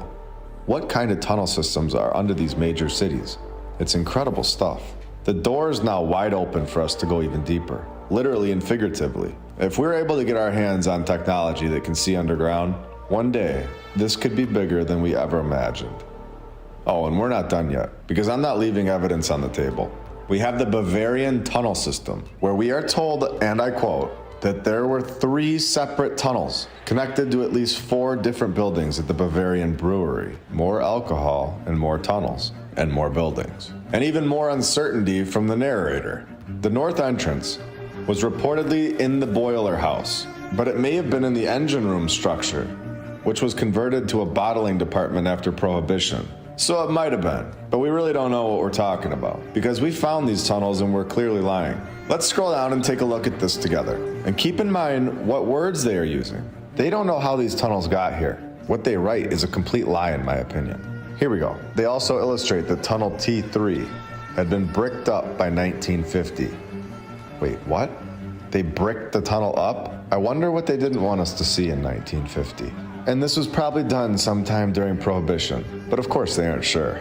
And we are supposed to just accept that. There would have been staircases in both of these buildings providing access to the tunnel. And it is believed, but totally unsure again, in the exact same paragraph, there is so much guessing and uncertainty. But it is believed that tunnel T2 was used beginning in 1907, possibly until the brewery was closed in 1966. Possibly. So they are unsure about all of this. They don't know anything. They are trying their best to explain away massive tunnel systems that were here in the 1800s, that do not fit into the narrative, that connect massive buildings together during a time period that people supposedly had candlelight. Do we all understand how hard it would be to dig out all of this dirt and form massive tunnel systems? The dirt would have to go somewhere. Do you think nobody would notice this dirt? And this would take so long that surely somebody would notice the dirt sitting there eventually. They didn't have dump trucks that could take the dirt away in a day. Surely somewhere in the world where these tunnels were being built, some authority figure would have some questions. Like, what are you guys doing over there? With massive amounts of dirt piling up and thousands of pounds of limestone for the walls. The narrative sounds so insane and a joke. Because it is. And I'm so thankful that we are on the other side of this narrative now, not just blindly accepting it because we're told to. So what happened to this tunnel? Well, in 2017 to 2019, during the construction of the Kenton County Government Center, Turner Construction reported encountering multiple tunnels. So there were even more tunnels than we're told about. And T2 and T3 were in their way. So Turner demolished the tunnels. So let's move to Cincinnati, Ohio, where 40 feet below the current ground level, 10,000 square feet of tunnels were supposedly built in 1855. Now, after everything that we have said, this is just insane. Another tunnel system in the 1800s, and they aren't going to tell us that this one was used for alcohol too, or will they? Oh, of course they will. Yes, they will. This one belonged to the Link Brewery, which was a half a mile away from the tunnels. What? Wait, the brewery was a half a mile away from the tunnels, but they are taking credit?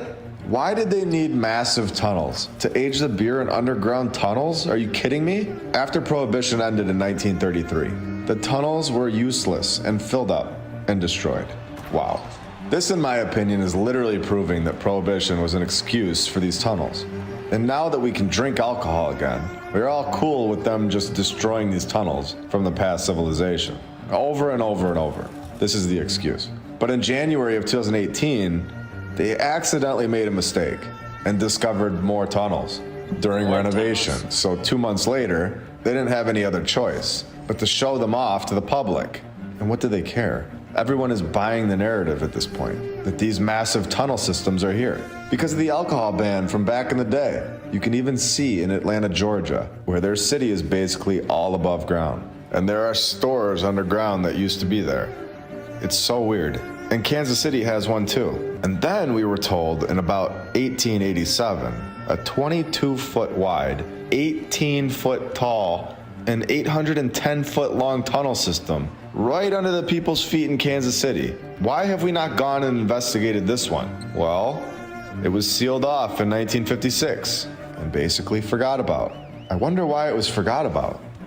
Well, maybe because it was sealed off. Definitely an agenda, working all over the world, working together to hide the true history. And we see it over and over again, covering so many different topics, the tunnel system being only one of them. I hope you all enjoyed this episode today. I've always been really interested in the tunnel systems and all of the underground stuff, including Denver Airport, where they supposedly built a brand new airport when they didn't even need a new airport, that now has a lot of buildings that were buried and connected underground. So the past civilization showed the way, and it continues today, right in front of our faces and now right below our feet. If you all like this video and want to see more, subscribe. Not bad, not bad, not bad.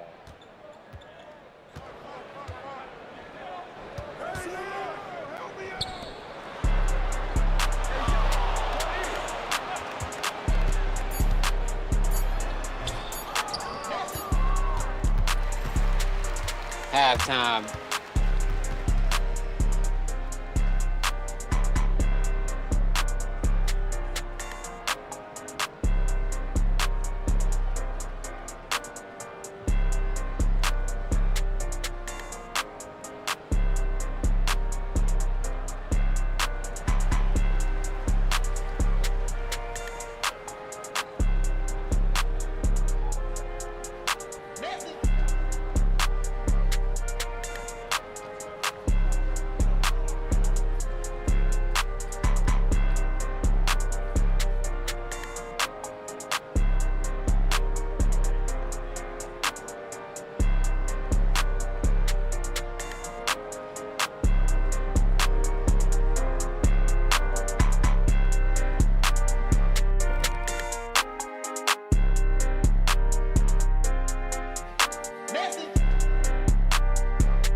Photo that we have of Molly here, just as a reminder.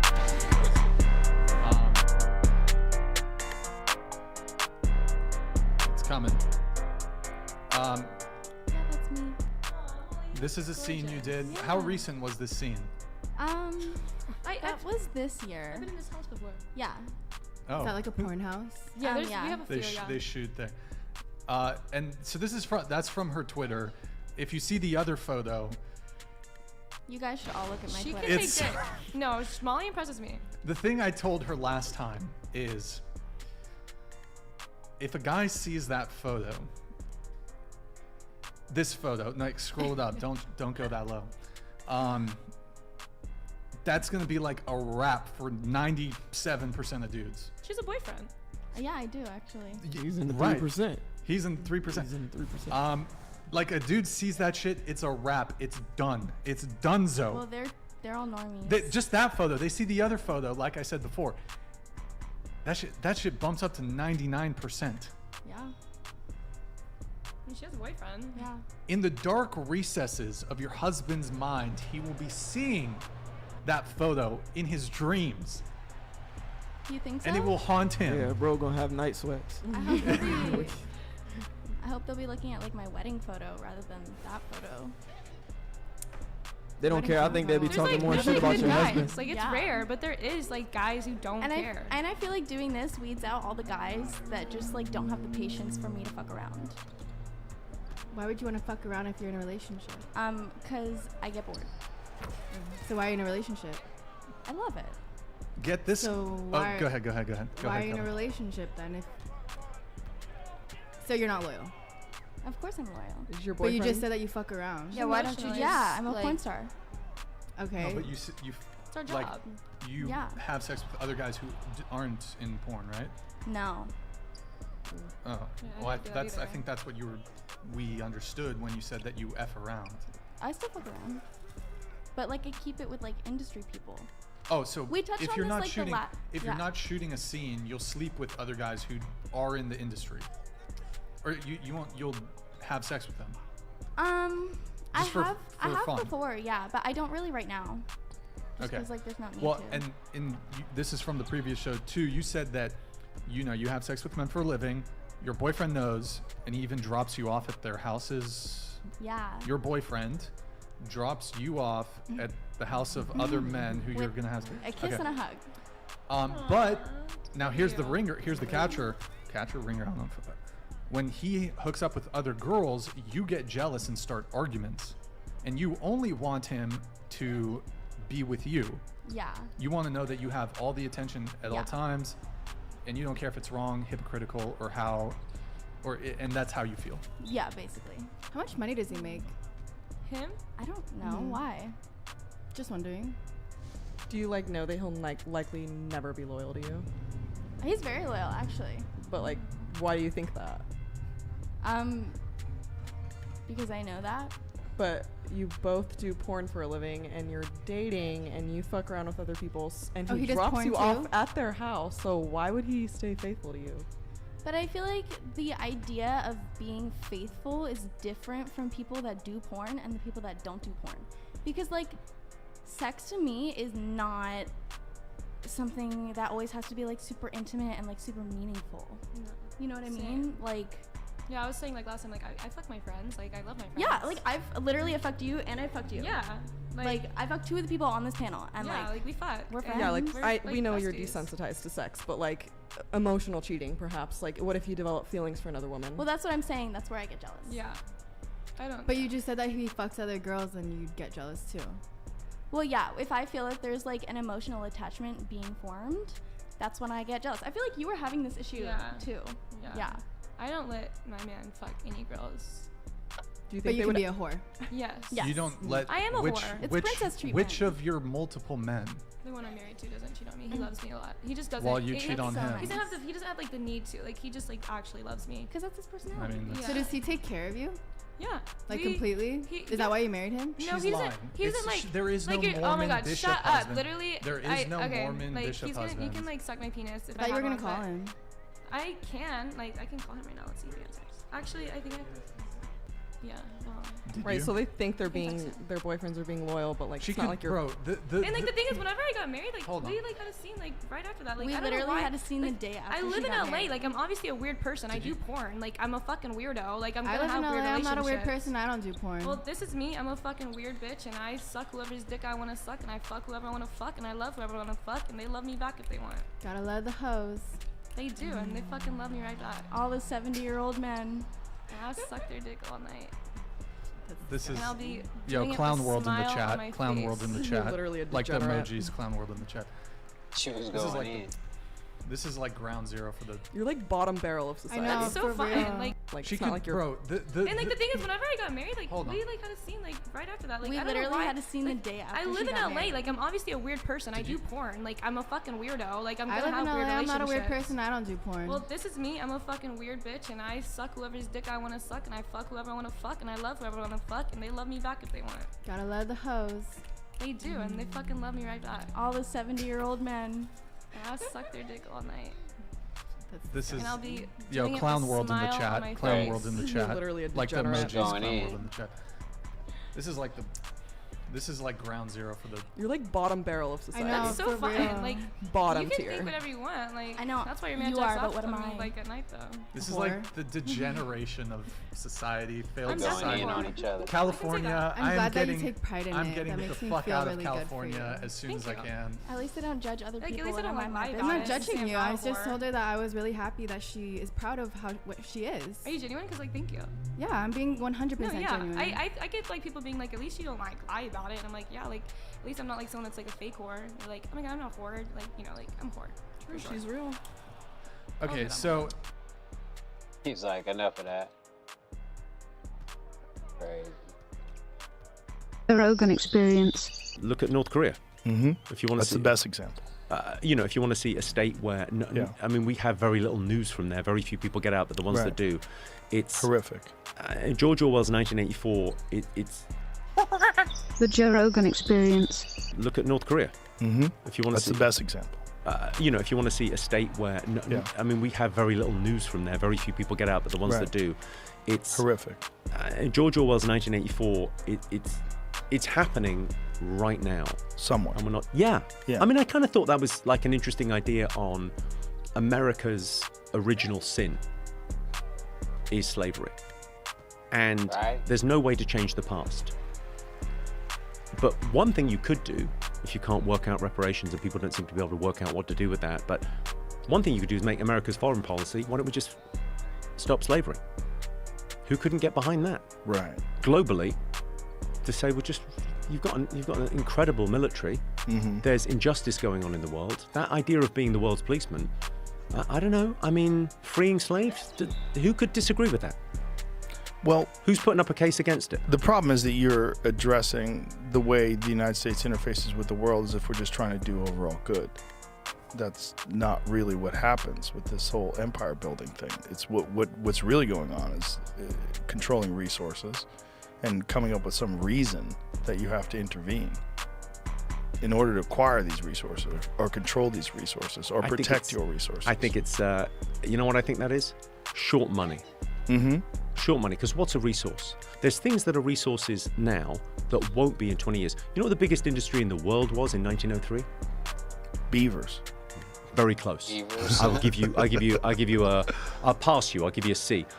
Whaling was the biggest industry in the world in 1903, and whaling disappeared overnight. Like in a year and a half, it was gone. Those towns were just emptied because the whale oil wasn't required anymore. Because suddenly we discovered petrochemicals. Electricity, too. Petrochemicals was really Yeah. the thing. Yeah, the whale oil, electricity, Edison, all of that stuff for Tesla. Mhm. It's really interesting how that industry just fell away. Mm. It's like the story of horse manure in New York City. You know this? No. So horse manure, you know why the brownstones have got steps up to the front door? You ever wondered about that? Why is the ground floor not on the ground floor? Why is it up steps? Why? Horseshit. Really? There was horseshit everywhere. They've always got those metal scrapers by the Mhm. side at the, to get the horseshit off. You know the old movies, they always talk about smelling salts. There's a lot of references to smelling salts. Mhm. Yeah, the smell was horrific. If a horse died in the street, you had to wait for it to atrophy to cut it up and take it away. New York was the sound. Cobbled streets, metal wheels on the carts. Horses everywhere. So they made a law to say, right, horses, we're going to put tax on them. Didn't change anything. Made another law the next year. We're doubling the taxes. Right, we're going to do a thing with, we're going to say if you have a horse, then you have to do this, you have to do that, whatever it was. It kept on. And what stopped it? Henry Ford.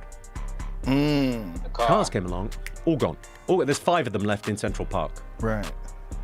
All gone in no time. Whaling disappeared over the night. That thing of like, what's a resource now? America trying to get resources overseas.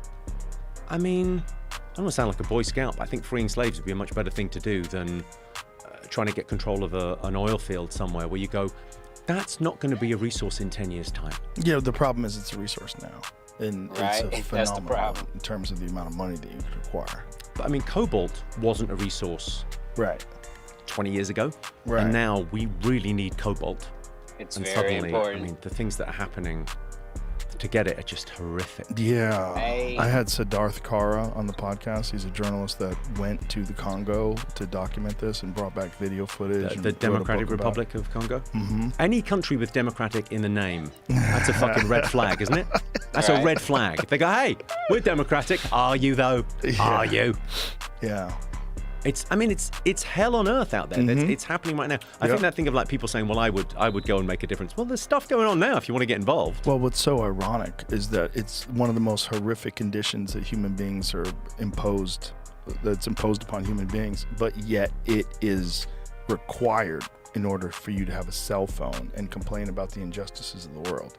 Every single person that has one of these things, you have in it minerals that were carved out of the ground by people living in the most insane conditions. Child labor, slavery. I mean, slavery, and not just that, like people with babies on their back that are breathing in this cobalt dust, horrific health consequences, everything, all the above.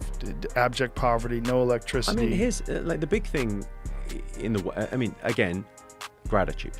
Go back to gratitude. We don't live there. Anyone listening to a podcast is, we're doing great. What can we do about it? Right. I don't know. I mean, this is part of the anxiety of the modern world because we're surrounded by problems, told about problems that we have no agency there. Yeah. We can't sort of do anything. But I don't know. I mean, it's what's going to be the next resource? Because environmentalism is clearly their right. Yeah. This fossil fuels, it needs to stop. But we've already got the downside volatility from splitting the atom. We've already got all the weapons. We could already destroy the world. We've got all of that. Why are we not building? And the tests have been done, right? There's nuclear submarines. Mm-hmm. You know what the range is on a nuclear submarine? Yeah, it's insane. It's unlimited. It's unlimited. They can go forever. Yeah. I mean, it's crazy. Why isn't every town powered by one of those? Yes. Well, people have this bad taste in their mouth because of the few disasters that have existed when nuclear power was not. Fukushima, right? Yeah. What's the death toll on Fukushima? It's very low. Oh, but no, the toxic pollution, it might be nothing. I think it's one person. But the toxic environmental effect of them not being able to shut down that reactor is pretty devastating. Yeah, I tell you what, it's not as devastating as fossil fuels. Mm-hmm. So it's as opposed to what is always the question. Burning coal. Right. Yeah. So burning coal, endlessly burning coal. Yeah. And anyone that says the environmental problem can be fixed by us cutting back is living in a dream world. Right. Because you go, well, you can't deny, like, that we owe a debt to future generations. And we owe a debt to people that are in different geographies to us. Mm-hmm. Like, there's no way you can say with good conscience, well, you need to cut back China and India. I mean, most people in the world, a third of the world don't have flushing toilets. Right. Like, they're living in poverty. Mm-hmm. So the idea that they won't need energy is insane. Insane. And we've nailed the technology, and we just never. We got nervous. But it's worse than that. Germany shut down their nuclear power plants. I mean, people have shut them down because there's this negative connotation. There's this negative association that people have with nuclear. Well, I mean, I don't know about. I'm not an expert, but Fukushima, I think, was a 40-year-old technology. Yes. There is new tech in that now. Yes. Oh, I mean, yeah. I can't understand why, like the big oil companies, why isn't someone, like, instead of just going, you've got to, every time there's an oil spill, you've got to clean up the seabirds better, or, you know, the Gulf of Mexico disaster was horrific, what happened. Mm-hmm. You go, why don't you just say you've got to invest half of your profits in nuclear? Take it private. Private seems to get things done quicker than governments. Yeah. The real problem is there's still an insane amount of money to be made from fossil fuels. You know, there's a desire for it, and there's a market for it, and people are already making money doing it. I don't know, though. But, okay, so if you want ants, put down sugar. Mm-hmm. The incentives need to be there. So let's put down some... Again? BP could be the next traditional oil major to invest British in a quickly Petroleum. Evolving nuclear fusion sector. I mean... Join a list of companies including Chevron, Eni, and... But that happened after I said it, right? May 19th. I said, what? A few months ago. Change the date. Jesus. That would... I think that's kind of the... Because those guys, you go, would you buy stock in Shell Oil today? I wouldn't. Because if you're buying stocks and you said, look, I'm going to leave my kids a bunch of stocks and shares, Right. what do I think is going to be there in 30 years' time? Yeah. I'm sure, and I don't know whether it'll be like someone gluing themselves to a jumbo jet. I think it's going to be someone goes, there's more money to be made, like in New York with Henry Ford, and like the whaling industry. You know, if those guys want to make money, they went and they worked for Rockefeller. Rockefeller. Damn. All right, hold on. Let me just finish this game real quick. 20 seconds left. Yeah.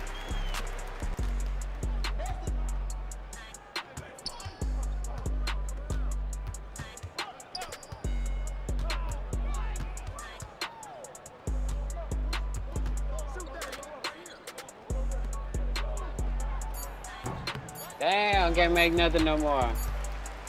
It's all good. I'ma holler at y'all later anyway. I'm out. Sheesh. Bitch.